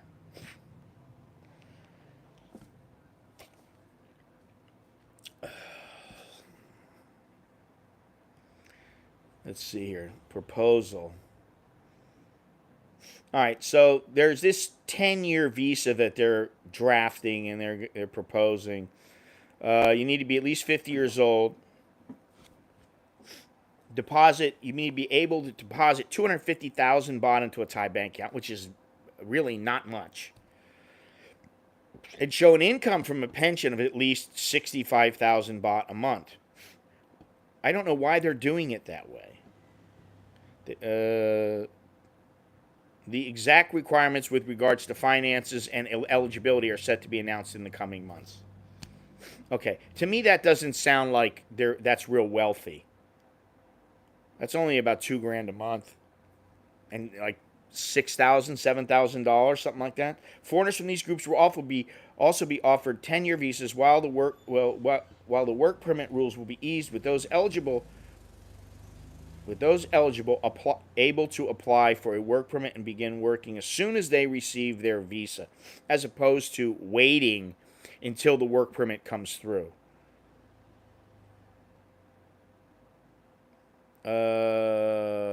Plans to attract wealthy retirees. Oh yeah, remember I was talking about the French magazine Capital yesterday that ranked Thailand as fifth best country in the world, and the best in Asia for foreigners to retire to.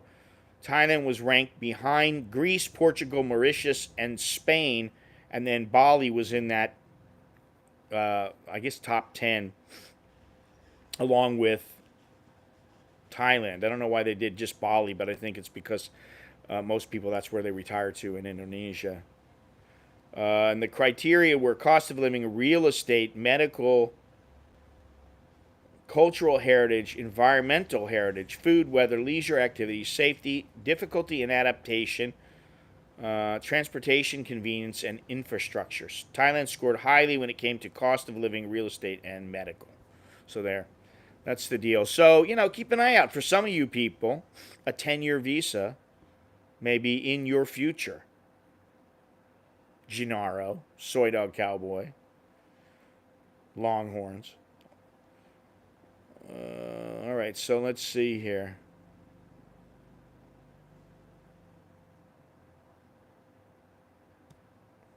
Let's get into it here. Travelers will have to take one, not two, but three PCR tests in order to participate in the scheme. The first is in your home country, the second when you arrive, and the third on day 5. Applicants must also upload proof of being fully vaccinated with an acceptable vaccine at least 14 days before entry. People who have recovered from COVID can enter provided they have a certificate of recovery and proof of one dose of the COVID-19 vaccine. Meanwhile, in addition to Test and Go, the Sandbox scheme is still running in Phuket, Krabi, Phang and Surat Thani, Koh Samui, Koh Phangan, Koh Tao, and from tomorrow will be expanded to Chonburi, that's Ban Lamung, Pattaya, Sriracha, Sichang, Na Jomtien, and Bangsare, and Trat, Koh Chang. Uh, a Thailand pass is also required for the sandbox with the same criteria as Test and Go. However, the sandbox has an additional stipulation that requires visitors to spend their first 7 nights in the same sandbox zone, which is, okay. It's still that invisible shield, but at least you're allowed to travel around in that particular area. They too will be subject to PCR testing on arrival and again on days 5 or 6. As for the unvaccinated, neither Test and Go nor the Sandbox are open to unvaccinated travelers or those vaccinated with unrecognized vaccines. These visitors will be required to spend 7 days in an alternative quarantine facility. Okay. So there you go. If you're not vaccinated, you're going to be quarantined, and they really don't want you here. We can always take over another kitchen. Meetup sounds good. I'll be back in Bangkok at some stage. Seafood was delicious. I still have that video footage. I got to put that up, actually. The restaurant in the building is finally opening in the next months. Has a famous Danish chef. Wonderful. I'll end up in Phuket. That's where I fly home from. Well, I have to eat there then. Yeah, only 7 days. Only 7 days. That's not, Beats 14, beats 10, beats 8. Ah. So, there you go. 10-year visa being proposed, which is fairly reasonable. We got the whole thing going on starting tomorrow with the Test and Go Part 2.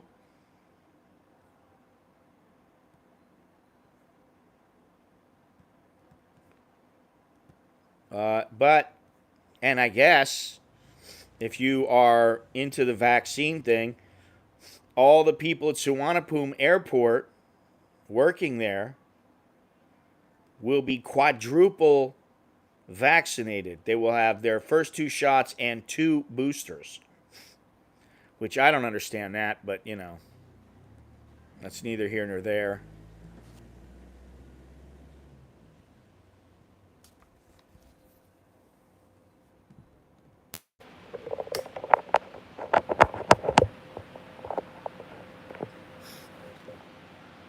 The 15-day ASQ was easy, can't get any worse. Yeah, you know what? Longhorns made it through there. He never bitched and pissed and moaned about it. So, I find it really humorous that someone's complaining because it took me 17 hours. Listen, I get it. If they tell you 6 hours, you're like, what the fuck, man? Why is it taking me 8 hours? Well, now it's 17 hours. What's the deal? So I understand it, but it's like it's not. When you look at it, hindsight is 2020. It's not that bad. That's not that bad. If you have to wait for 24 hours, just go in thinking I gotta wait for 24 hours before I'm out of here. That's what you should do. And that way, if you get out of there in 4 hours, you're like, wow, I'm golden, man. If you get out of there in 10 hours, wow, I'm golden.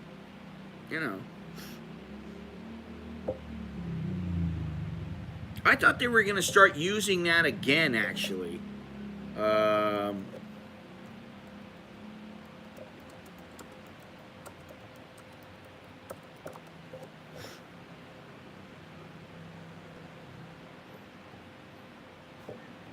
Let me see here.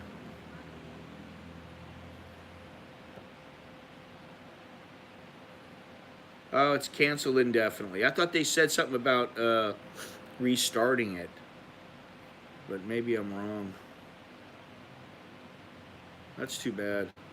Yeah, I thought they said something about restarting it up, but I guess not.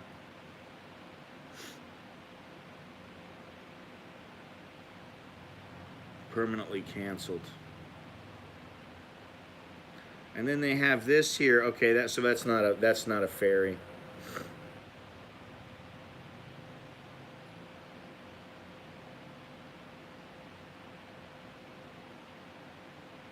Oh, wait a minute. What is this? Ferry from Hua Hin to Pattaya.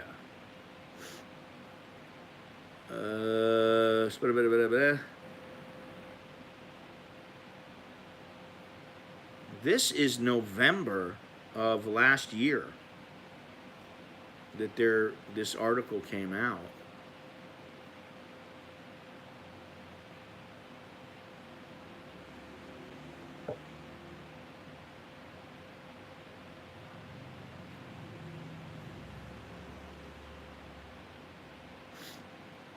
Yeah. I don't know if this is the same company. I thought I saw something, but anyway, do your due diligence. Let's see here. I'd be climbing the walls. Oh, is it? Damn. You can check, Andy. Double check, double check. It may very well be. I'm looking at something right here. This was updated on November 7th. And it still is showing that it's available. But this is saying it's a new company. This article. Let me see here. I thought it said that. Where's it at? Here's the ferry from this one. Yeah. Oh no. So this is no, it's not going on anymore. That sucks. Let me see something here. I'm gonna look at something and double check. I want to get this straight here because I'm pretty sure it's just canceled. Royal Passenger. Bajub Kirikan.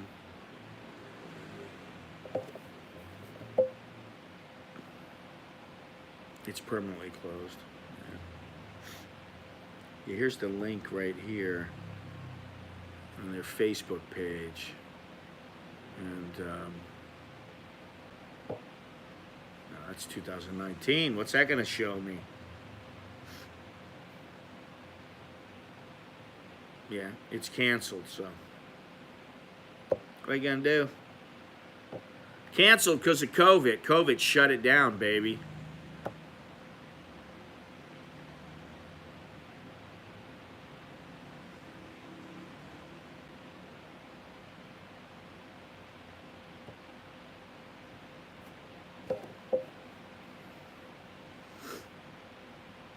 Let's see here.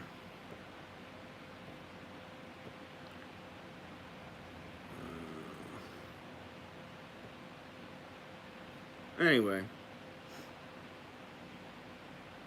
I don't know that I'd want to take a ferry down there, to be honest, but, you know, maybe. I never did. And, you know, it's a bit of an adventure.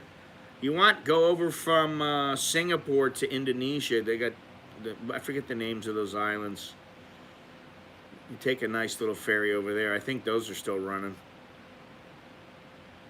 And they have a little nightlife scene there on those islands.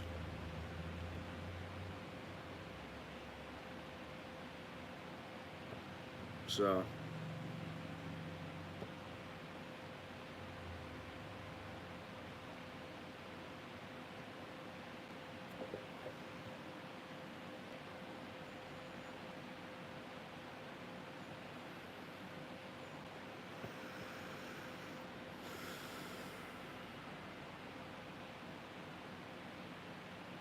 was the 7-day quarantine for all unvaxxed or only associated with one of the visas. I'm talking about the unvaxxed.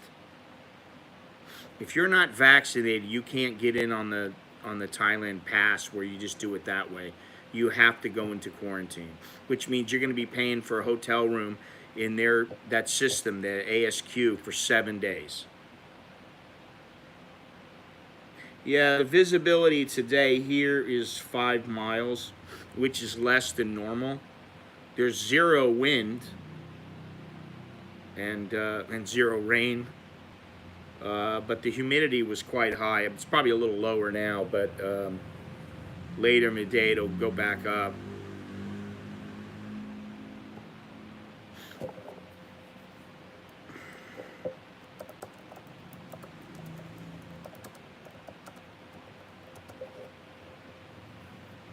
Let's see here.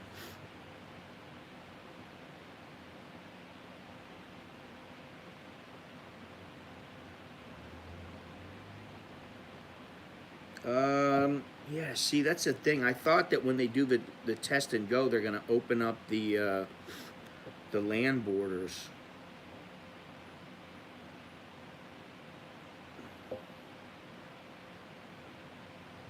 It's funny that they're going to allow that there, Bob. You know, from province to province, uh, they have different rules and that sort of thing. But here in Bangkok, they said no. Under no circumstances are you allowed to have to practice Chinese New Year's here, which I found to be like, oh wow.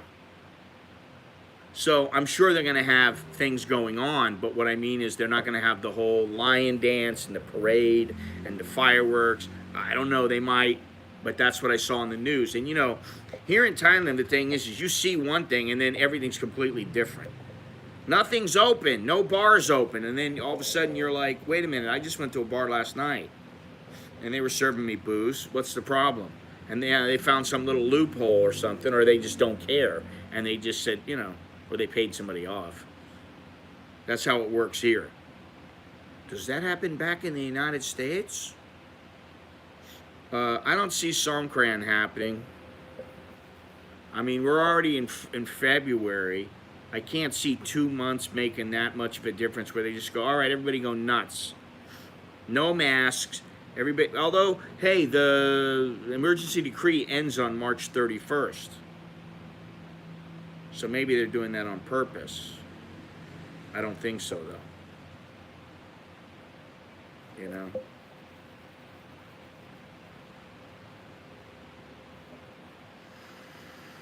So, you know, excuse me. I must need more coffee.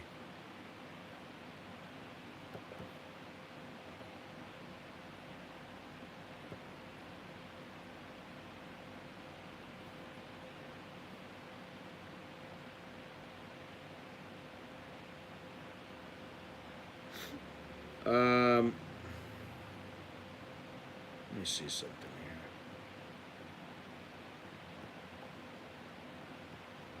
You know, one thing that I've been curious about, and not, this is totally off the subject, sorry. Um, ooh.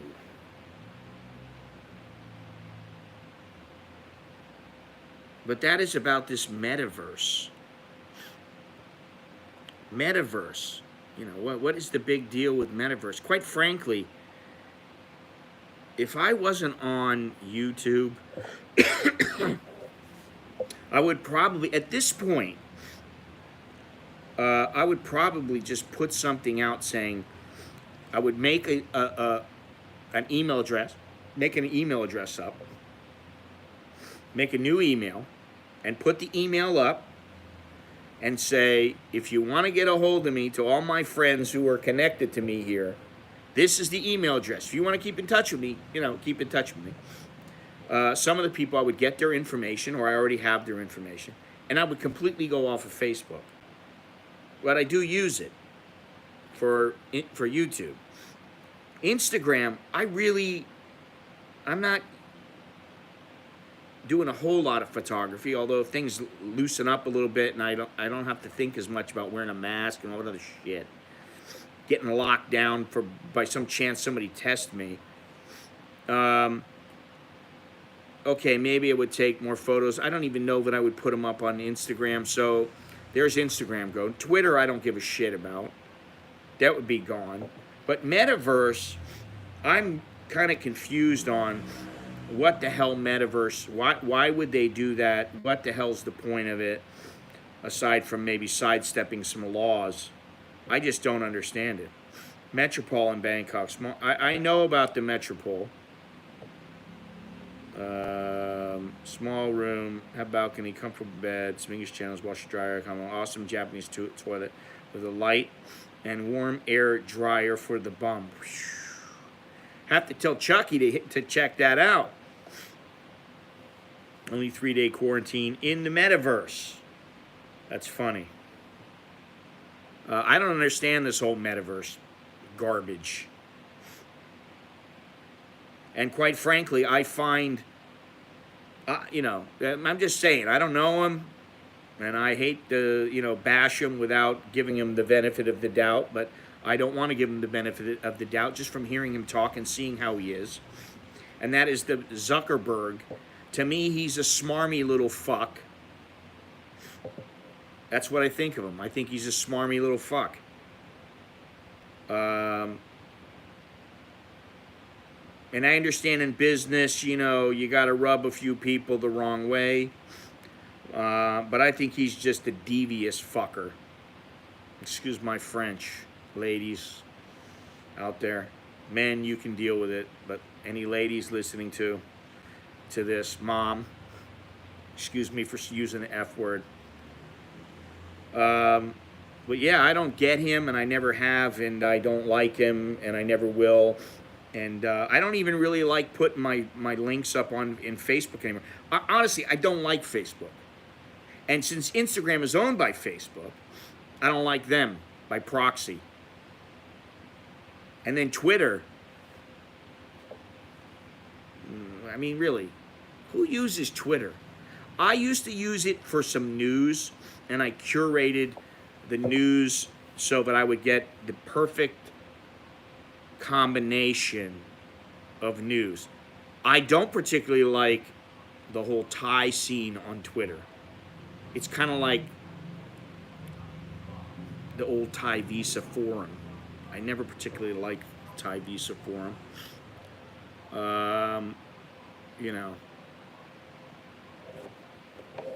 Anyway, I had to get that out there. I had to do a little venting. Let me see. I gotta have my daily vent. Not vente. I need that too, but the daily vent. What is going on here with my internet? Here you go. I'm just saying yesterday, oh, my internet is so nice and it always works and it's so good. And now I'm having problems with it. There we go. We're connected again.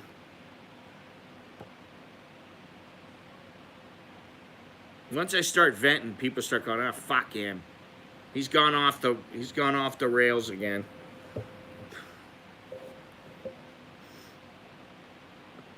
Anyway.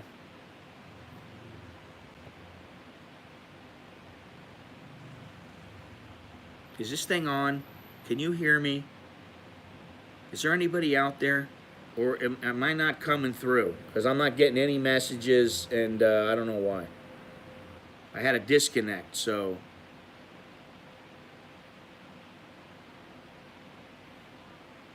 Anybody?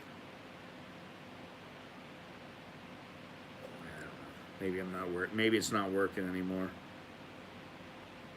Let me hit refresh. Oh, here we go. Why aren't lefties calling for Justice Sotomayor, or whatever her name is, to resign for COVID misinformation? Because they'd rather attack Joe Rogan about it. Longwords, how much was that room in Metropole? Testing. Thank you, Jim. I just changed rooms. Zuckerberg cutting you off. Well, I mean, really, do you guys like Zuckerberg? I mean, obviously you don't know him, or maybe you do, but I don't think you do. I don't think many people on this chat do. Maybe I underestimate all of you.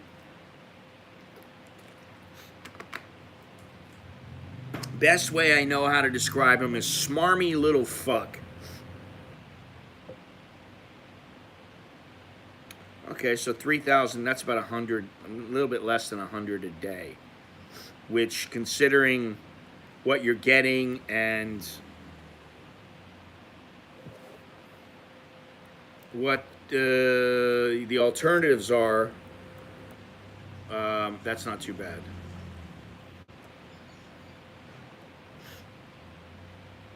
Let me see something here.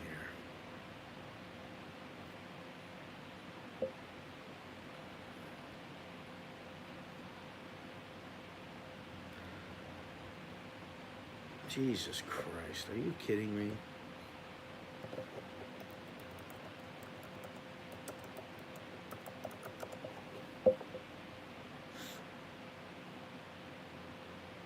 That's right. That's right. That's what I'm looking at here. All right. So tomorrow's the big day here in Thailand. Zuckerberg is a prick with a capital P. I think at this point most people just don't give it a whole lot of thought. They just kind of go, this fucking guy. I mean, I don't know how good is Facebook to people? How useful is it? How many social media platforms do we need? I mean, I know that in a free society, if people want to start one up, they can, but it seems a bit much. I got a room with a balcony, cheaper without. Hardly used it. I just needed to know I could. Zuckerberg is one weird-looking dude, sort of creepy. For the most part, I don't really think about how the guy looks. I just personally think I don't like that look on his face anytime he's asked a question. Now, I will say this. Yes, I will. I will say this. There was an article, and I talked about this. It was about Thais retiring in Thailand and what it was like for them to retire, and then also what it was like for foreigners to come here, expatriate and retire. And it was something about replace the smiles with frowns or something like that.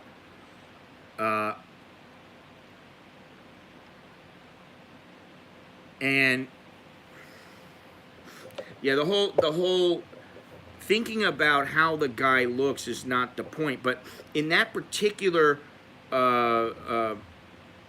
article, which was on the Bangkok Post, they were asking the immigration officer, why do you have to, different questions. Why can't you allow this? Why can't you allow that? And every single one, he said, well, under section 139 of the immigration code, you are required to show this. You're required to show A, B, and C in order to qualify for this. Okay. They did it with the marriage visa. They talked about the marriage visa, retirement visa, blah, blah, blah. Now, what he didn't do was he didn't say a frickin' word about what is their logic. Not a damn word about it. Well, we feel that it's the best for our country and we don't want to overload the system, blah, blah. No, it was just because this is law, you have to do this. That's not an explanation. That's not a Q&A. I could look that up. I could figure that out for myself. If you know what I'm saying. You know what I'm getting at here. I mean, why don't you drive? Why are you not allowed to drive faster? Because section 123 in the driving code, the traffic code, our traffic system, says that you're not allowed to do this and that. Okay, why not? Because people die. More people die when you do that. That's an explanation. An explanation to the logic. You understand what I'm saying? Well, there you go, Jim. Did you use the word logic and Thai administration in the same sentence? Yeah, but what I'm getting at is the Bangkok Post allowed this article to come out. They asked the questions. Let me see if I can find it real quick.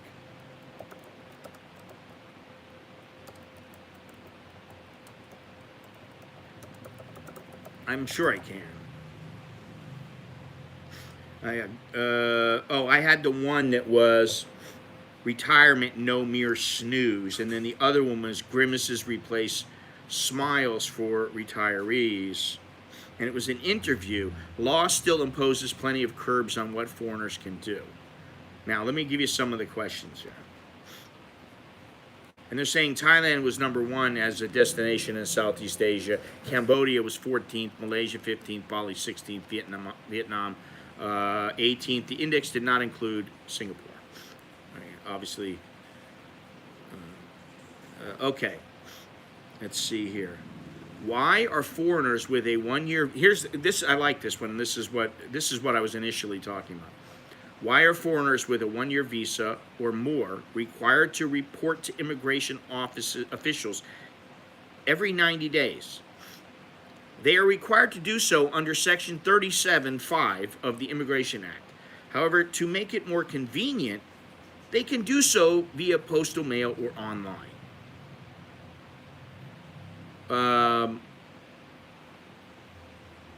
Oh, Jesus.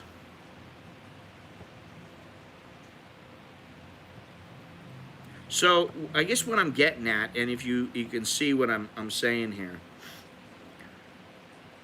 this is how they operate. They are required to do so under Section 37(5) of the Immigration Act. No, why? What is the logic? Why do they have to do that? That's what I want to see. Why are okay, let's see here. Let me get a better one here. Yeah, okay.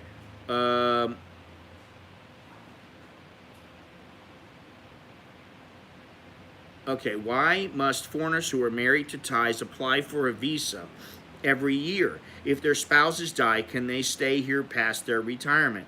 Based on Section 37 of the Immigration Act, a renewed visa is valid for 1 year. If their Thai spouse passes and they have children together, they can seek to extend their stay for reasons of child support. Now, what happens if their children are older? They can't use that reason. If they do not have children, they can seek other reasons to stay, such as for work or retirement, depending on their circumstances, how they choose to seek to renew their visa. Okay, again, so now you could be living here for 30 or 40 years. You get to be 75 years old, and your wife dies, and you're going to have to change over to a different kind of visa. I mean, you know, I kind of get that one a little bit, but not nearly as... the logic is not there. Is there any reason why the law does not say that foreign men who are married to Thai women can seek Thai citizenship when it says that foreign women can seek Thai nationality if their spouse is Thai? In both cases, foreign nationals can apply for Thai citizenship after their marriage to Thais under the Thai Nationality Act. However, the process is more complicated for men, as it often is, married to Thai women. There are certain requirements they must meet. They must stay in the country for at least 5 years, have a good command of the Thai language, okay, have a proper job, and receive approval from the Interior Minister. What about if they're retired? And that's what I'm talking about. Is it law to wear seatbelts in the U.S.? It is here in all states. It is here in all states. And yes, it is. And in Thailand, it is as well. Doesn't mean that they, you know, strictly enforce that.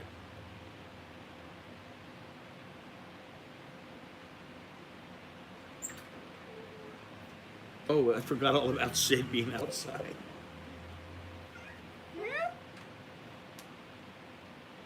Was he hiding under the water thing or no? Anyway, that's what I'm talking about. I was just talking about this article because it seems a bit funny that, you know, they always fall back on it. Well, it's because of this. That's like saying, you know, I mean, that reminds me of Zuckerberg. That's exactly what it does. It reminds me of his answers in Congress. Well, you know, I'll have to, you know, and I'll have to circle back. When are they going to get rid of Peppermint Patty? And I haven't listened to her or seen her in a long time. I don't want to, but like, what's the one that was so good? The last one? What was her name? Was it Connolly? No, it wasn't the Connolly. What the hell was her name? I forget the last one. The press chick. Thailand's problem is enforcement without accountability. Why even have the law?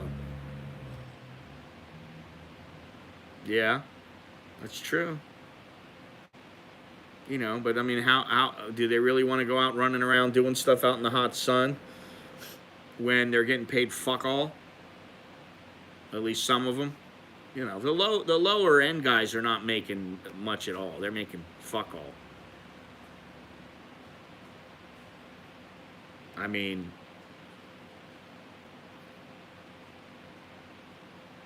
yeah, I don't know. I guess you could say the same thing about some cops in the U.S., although some places I'm sure they're making a good living.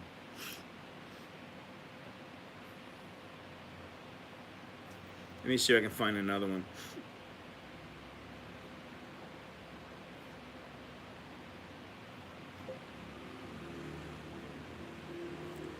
Well, I like the one about the 90-day report. That's the best. That's the best example I can use. And if you ever watched that Zuckerberg give his responses to people and answer things, man, you talk about he's a freaking politician, man. He doesn't want to answer anything. It's like, why do you need to do this? Well, sir, I would ask you, why is this question relevant? Well, because it shows exactly how you do business. Well, I do business within the law. That's kind of the logic and the way that they approach things. Not only here, but like Facebook is, forget about it. When it comes to Facebook, I'm railing on Facebook today. I don't like it. You know, 80,000 Aussie. Well, they're not making that in the United States.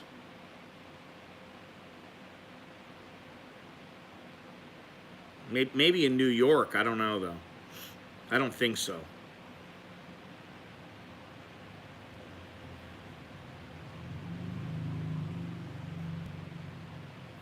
Anyway, we've got a real lively crowd today. Maybe I need to find some more of these little useful tidbits of information.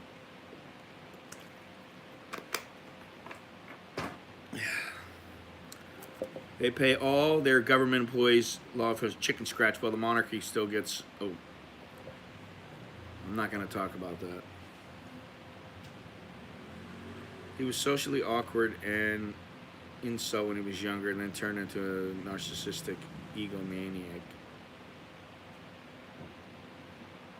That's after 12 months, 80K. Right, let me see if I can find some things here.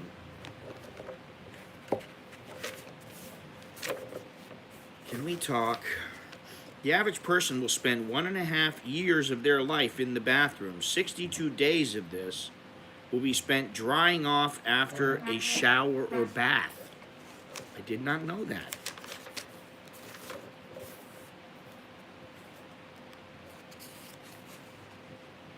The normal range in terms of semen volume is over 1.5 milliliters. Your semen volume is 4.6 milliliters. Sperm density is measured in the number of sperm per milliliter, and normal density is over 15 million. You have 42 million. If you have 42 million, that is a very excellent result. Your sperm motility rate would be 42.2%, a little lower than the normal rate. I don't know what the hell that was about. Before the boys of the Etora tribe of Papua New Guinea can be called adults, they must consume the semen of their elders? Then don't call me an adult. The world's longest pregnancy lasted 375 days. That's just nasty. That is just nasty. The world's oldest turtle lived to be 255 years old. Adwaita died in an Indian zoo in 2006. Can you imagine that? If the turtle could talk.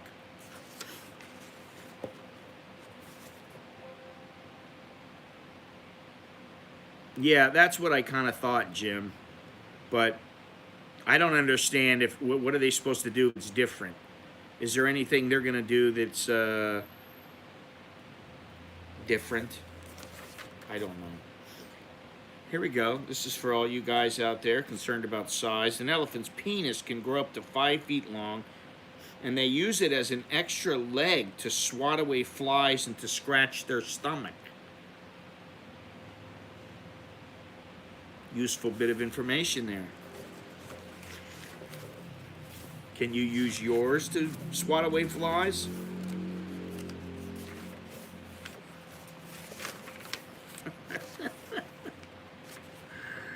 Oh, God. Marriage can add 7 years to a man's life and 4 to a woman's life, more than giving up smoking. Wow. So I guess that means that Bo and I will be living longer. Valentine's Day is banned in Saudi Arabia, and nothing red can be worn or sold on the day.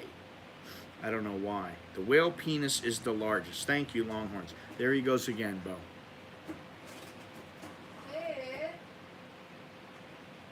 He is going to tear that wall down.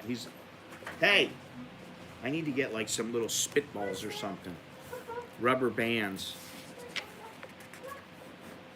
Now he's like, oh, really? You're going to take me out again? He knows. He knows. It's not going to happen.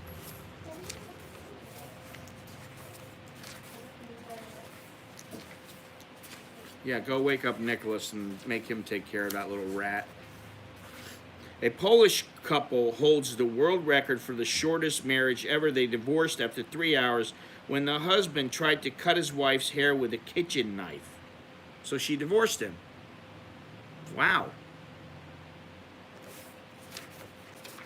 Let's just continue here. A male Indian moon moth can smell a potential mate from 11 miles away.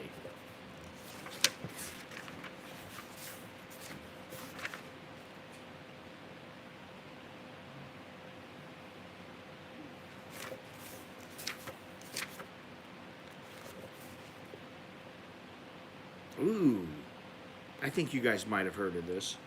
The female praying mantis rips off the male's head during sex. Ooh. So in other words, you want some, you're going to have to get your head ripped off. The reason we wear wedding rings on our third finger of our left hand is because the ancient Greeks believed the vein in this finger ran directly to the heart. I did not know that. Statistically, more people are killed around the world each year by champagne corks than by poisonous spiders. Valuable tidbits of information. In Australia, here you go, Australians, Speedos are called budgie smugglers because the figure-hugging swimming trunks make it look as if the wearer is attempting to conceal a budgie. I guess a budgie's a bird.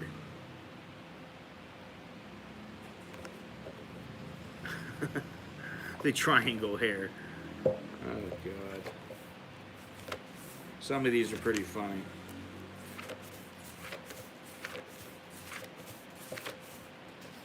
Oh, I did that one. Did that one. Oh, I did that one. That was about the Singaporean woman. Did that one.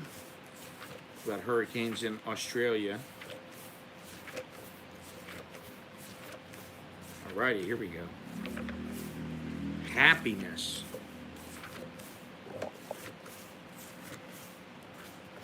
If you challenge someone exactly your equal in strength and technique to an arm wrestle, the person with the shorter arm has a very slight advantage. I'll remember that. In medieval Europe, a painful and gruesome torture method involved goats licking the salt off the victim's feet.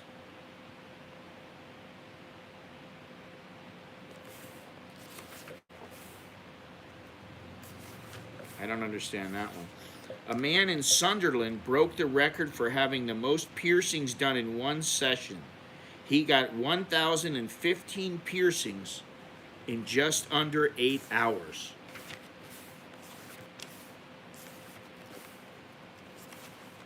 No thanks. I'll pass on that. Residents of a town in France were struck by the dance plague in 1518. Over 400 people danced for a month and then dropped dead from exhaustion. That makes me laugh.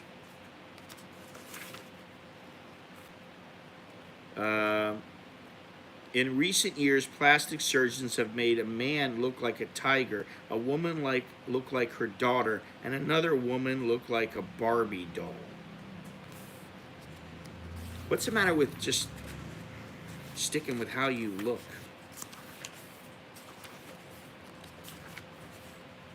Experts, here we go about China again. Experts on the Chinese version of the show Antiques Roadshow smash artifacts that they judge to be fakes. Why? What happens if they judge wrong? Typical.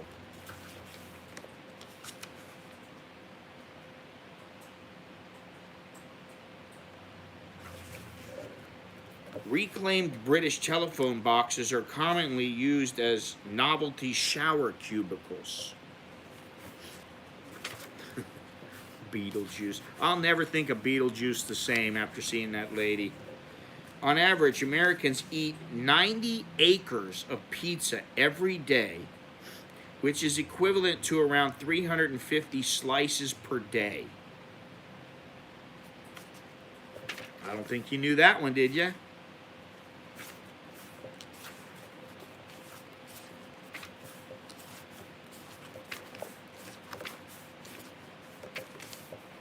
The ashes of the inventor of the Frisbee were molded into several Frisbees that were given to families and friends. Ooh. Budgie smugglers were a thing. Speedos, board shorts now. I think Russians still wear Speedos. Yeah, I don't know. I don't know how you can keep it all in. I guess you got to have a little one if you're going to. It's got to be really small if you're going to keep it in a pair of Speedos. I mean, I'd be worried that thing would be flopping around for everybody to see. How much do we use in a day? I don't know. Our phone boxes were used as toilets for years, so no surprise that they're used for showers. TP. Oh, I don't know that.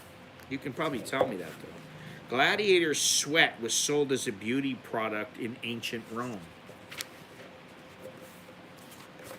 There you go. Magpies hold funerals for their dead. They lay grass on the corpse and stand by it for a few minutes before flying off. And so do elephants.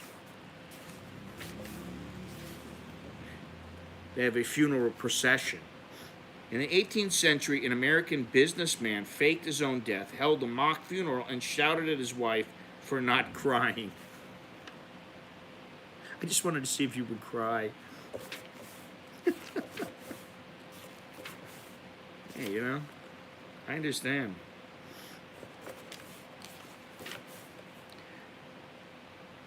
The American, this is kind of nasty.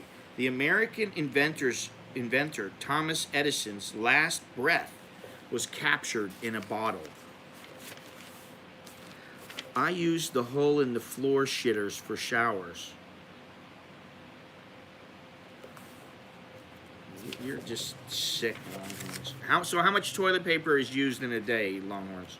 Can you enlighten me? In Madagascar, people dig up the bones of their loved ones and dance with them.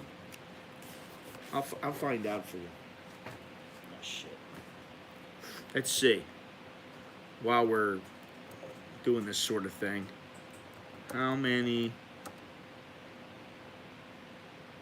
toilet paper in a year? The average person uses 100 rolls of toilet paper per year. That's 20,000 sheets. All right, Andy, take care. How long should a roll of toilet paper last one person? 9 days. Somehow I don't think it ever lasted me 9 days.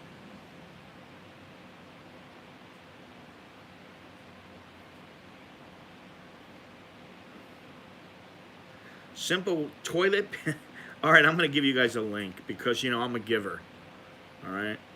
And I'm going to give you this. This is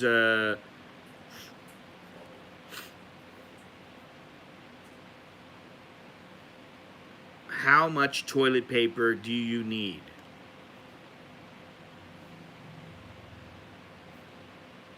Let's see. Rolls you have.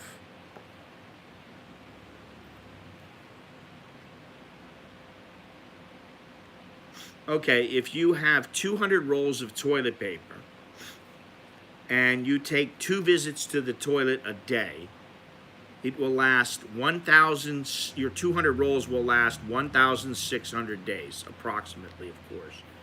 And if you want to calculate your own toilet paper use, oh, shit, Google. Let me see if I can get back to this thing here. Yeah, here we go. How much toilet paper? It's just howmuchtoiletpaper.com. For you Westerners who refuse to use the bum gun, chuck, or a bidet, or whatever else, use that right there. It'll tell you how much toilet paper you need. 2 rolls per week. The math doesn't work on 100 a year. Yeah, I don't know. I don't profess to be right, and I don't ever believe that these websites are 100% correct either. Toilet paper calculator. You're saying 2 per week? How many rolls do I need, people? 1. Paper, for you Longhorns, I'm going to say you use a lot. Rolls needed 3. Packs needed 1. Rolls per pack. I don't need to know about that. You need 3 rolls. Let's see, if you use an average amount, I'm going to say it's going to be 2 rolls. So you must use an average amount. 2 rolls per week needed. All right. Anyway, there we go. There's your trivial information, your bar information. Information to be used to show how intelligent you are in the bar info. I've been giving you some fun facts.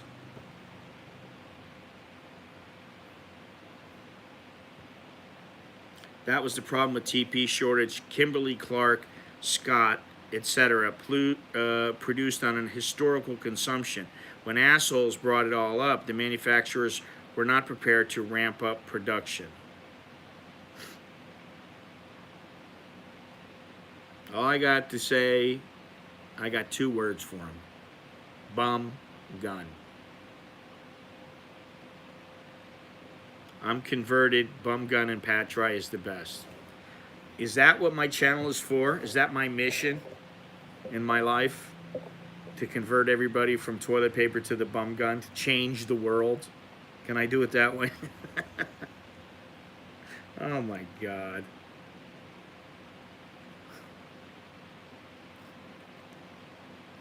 About time we get to more toilet talk.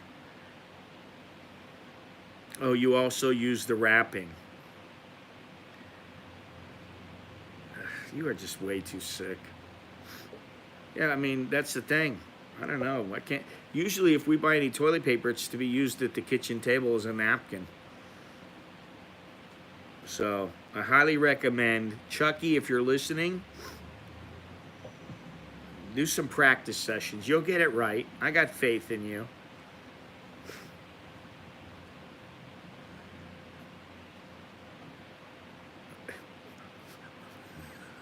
Bo is going upstairs. And she just looks over at me. She just goes, she puts her head down.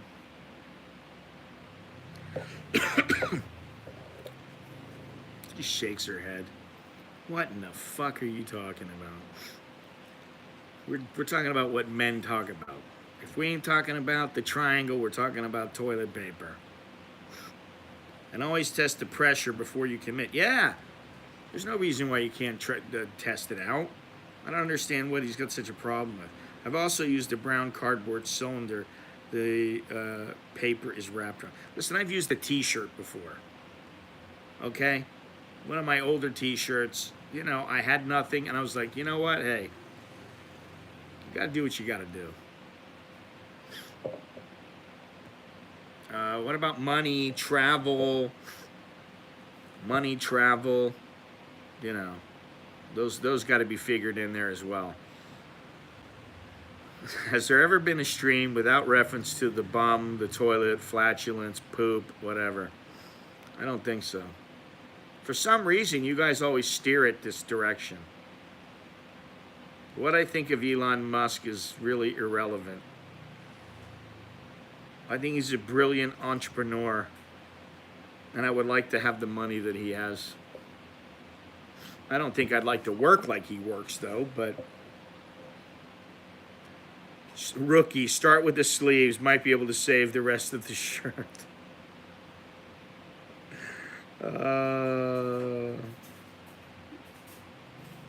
There you go, Carl. Wet wipes. It's the way to go. They're a lifesaver. And if they don't save your life, they'll at least save your ass.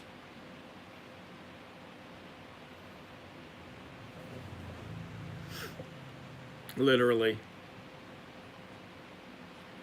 Yeah, you know, I don't know, man. Something about the dirtiness of the sock. It's a little, that's a little too, exactly, fire dude. Exactly.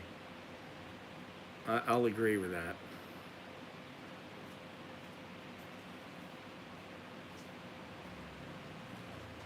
Ew. All right, this is getting out of hand. Listen, we've come to the end of a line here, once again. The stream has run its course. Now, it's the end of the month. Get yourself a t-shirt. Leave a thumbs up. Subscribe. Get down there in the description, please. Take care of your business. You know, do all that.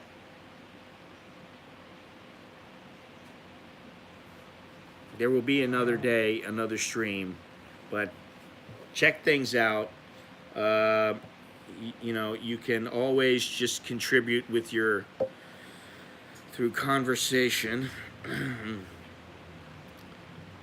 Although sometimes our conversation spirals into the abyss. Yeah, get yourself a t-shirt, pick up one of my books, leave a thumbs up, subscribe. And you know what? I hadn't thought about this in a long time. Share. If you've got a particular stream that you really like, or this one, whatever it is, and you've got a Facebook page, or you know, whatever, go ahead. You know, throw it up there, share it. Don't be shy. You know, you come on here and talk about the things we talk about, you might as well share it. My Farang Lives Matter shirt is scheduled for delivery tomorrow. Now, are you going to wear it immediately, or are you going to wait until you get to Thailand? Oh, man. That's actually turned out to be a pretty good little seller. Pretty good little earner, as they say in Australia.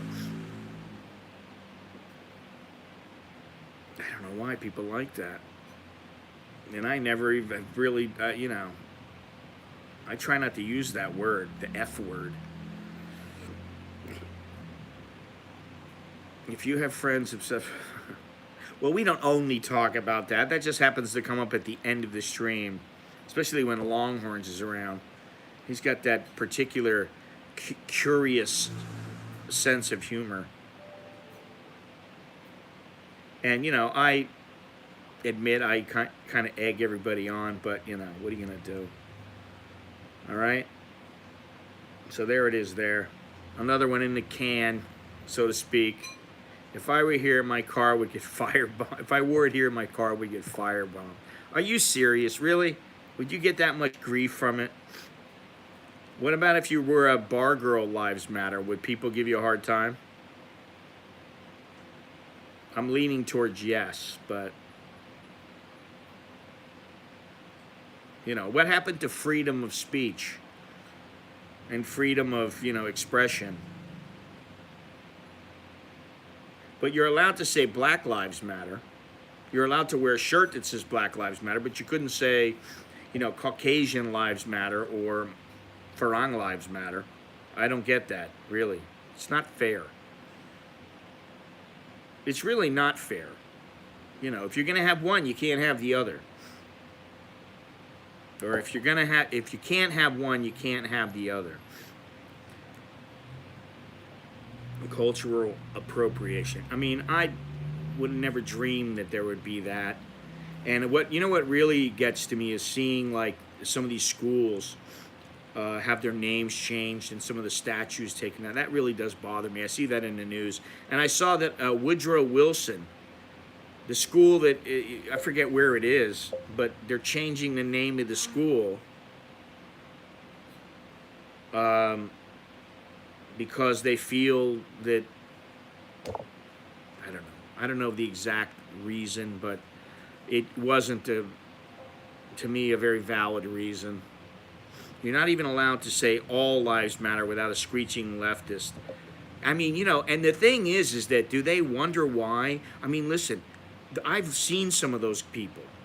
You don't get many, like, I have not seen many studly guys and women who, like, if they wanted to, they're going to throw you across the room, screaming and yelling at some of these people on the right. And yet you don't see some of these guys standing up to them and going, listen, dude, if you don't get out of my face, I'm going to beat your ass. You don't even hear them, because you know what? They can't even say that now, because if they say it, they're going to get in trouble. I think No Lives Matter. That's a good shirt. No Lives Matter. Give me that shirt or she ain't free. Oh, I like that. No Lives Matter. We got to make a Sid. Sid rocks. I think that would be pretty good. We gotta make a shirt for that one. They changed the name of our freaking airport because the liberal judge will prosecute. What was the name of the airport? In Las Vegas? Wasn't it McCarran Airport or something like that? Well, yeah, that one's going to work.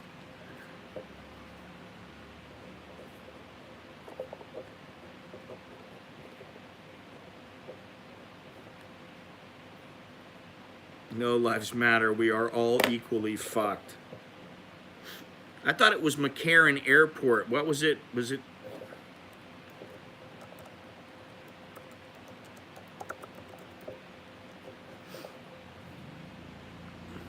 You see, I get ready to... Harry Reid? That guy was a cunt. Oh, my God. Harry Reid International Airport. Isn't he the guy, he was about 80-something years old? And he was crying that something impacted his sex life with his wife or something. What was it? Let me see. I want to get that.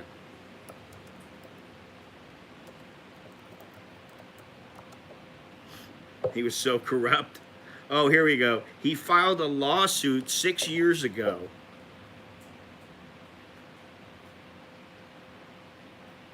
Let's see here. He's suing a rubber band manufacturer for loss of consortium.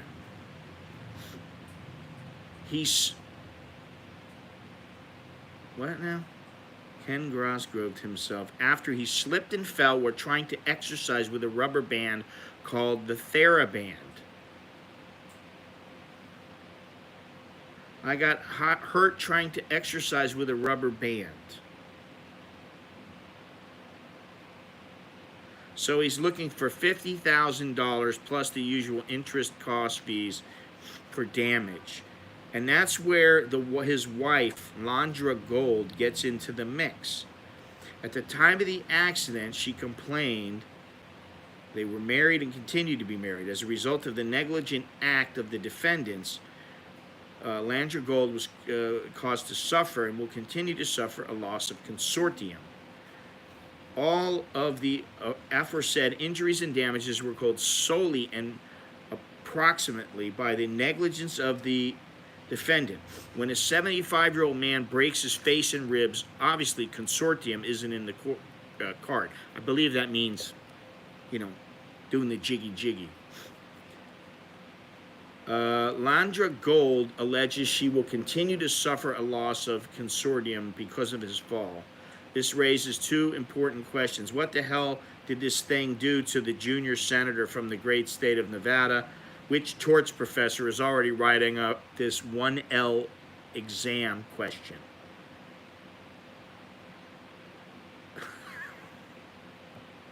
Yeah, he sounds like a real, I mean, no shame. This was in the Daily Wire as well. The TheraBand was mounted to a sturdy, what the hell? To a sturdy object in his bathroom. It broke and slipped out of his hand, causing him to spin around, strike his face on the cabinet. Oh, he's got all kinds of problems. He's got problems like severe pain and injuries, loss of vision in his right eye, concussion, broken orbital bones, severe disfigurement and bruising to his face, hand injuries, facial lacerations, scarring, and broken ribs. Also, according to his also according to his wife, Landra Gould, a lack of sex.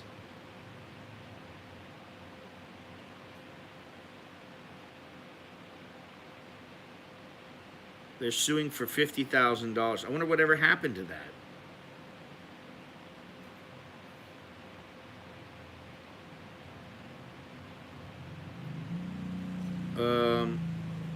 Wow. So let's see how old he was. 75. I don't know. You know, I don't know what to say. Will there be a Joe Biden airport in the future? Don't make me laugh. Worst president in the United States history, and they're gonna name an airport after him. I don't need to be PC. I'm poor. I'm not a politician or owner of anything.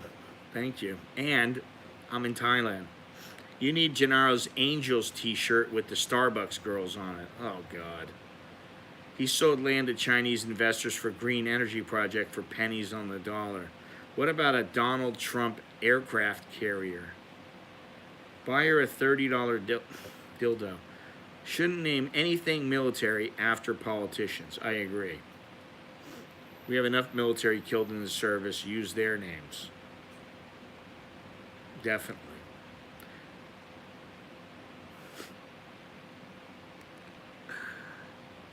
I don't even know what to say about this. The guy's like 75, 80 years old. How old was he when he croaked? He's been dead for a while. I wonder, is his wife complaining because he's dead?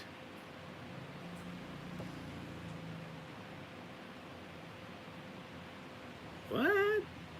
Oh, he died December 28th of 2021.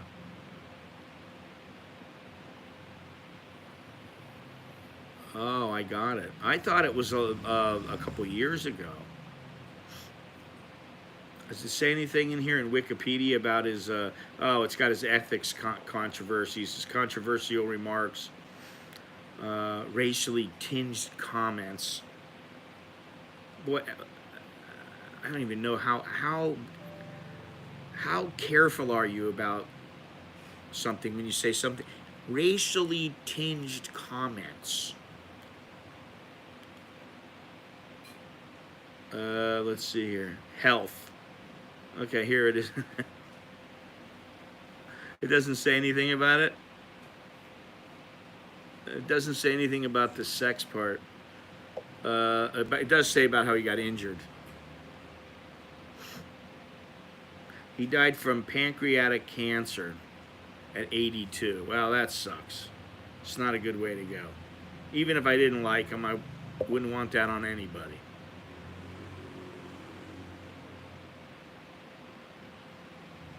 Pelosi's the next one to go. Anybody want to throw their wager in the pot? I'm saying she's going to be the next one to go.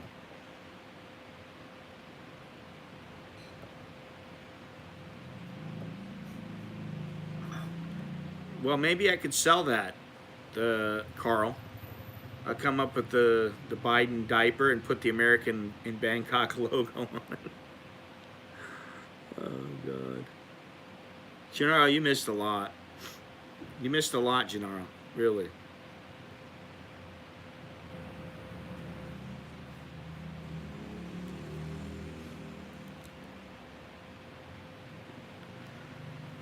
I remembered laughing about that when I first heard about it.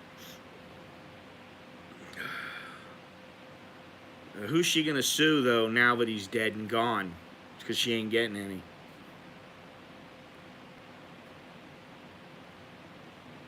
Yeah, at least he didn't die on Christmas Day. Oh, yeah, that's right. Well, I put the link up there for you, Gennaro. It tells you exactly how to calculate how much you'll need. For you people there in the United States, I know you need the toilet paper. So you got the calculator. It tells you exactly how much you need so you can buy it ahead of time. How somebody thought up that or why, I don't know. Sid got relocated upstairs, apparently. He's up with Nicholas? Yeah, he got relocated. He's now upstairs where he is. Oh, here he comes. Speak of the devil. Sid! Let's see if he comes over to me. He's on my shit list and I'm on his shit list. He's constantly scratching me. Come here, come on. Meow, meow, meow, meow. Now he walks away. Sid. Come here.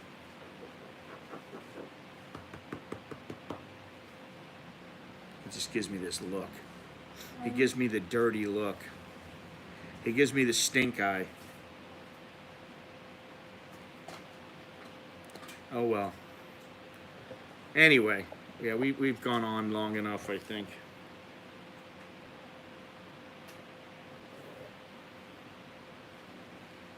Oh yeah, that's right. You can always use the mask. They're good for that. You get a box of them.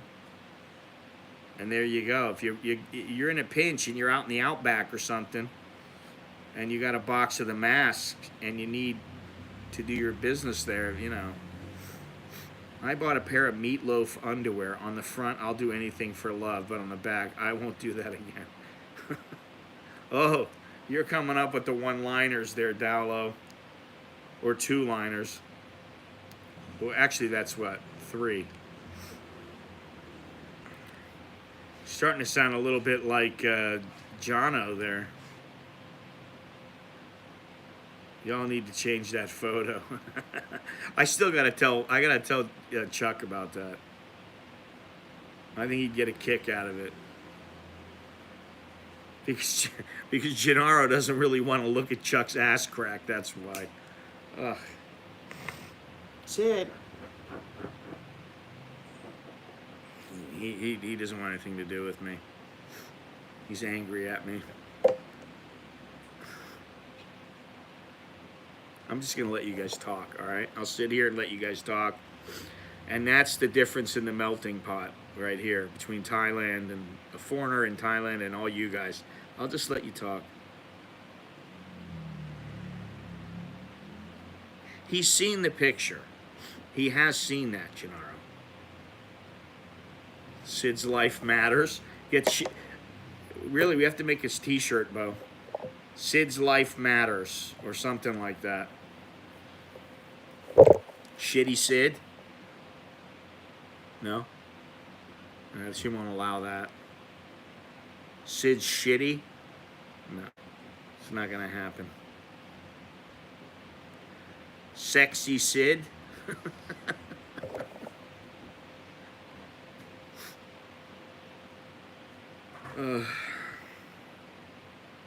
Anyway, you can't see the target, just the upper. I don't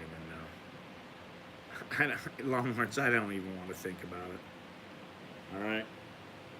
Listen, thank you very much, guys. Um,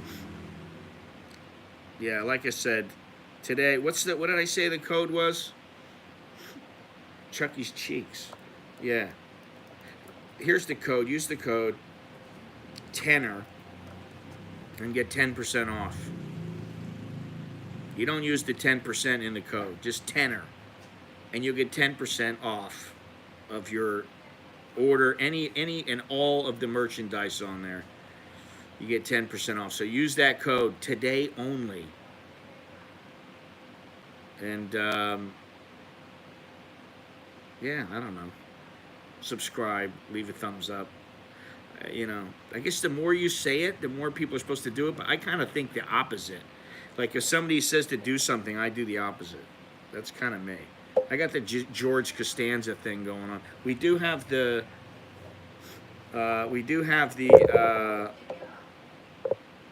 The little stuffed animals over my shoulder there. You got a bigger discount last time. Okay, if you say so. I don't know.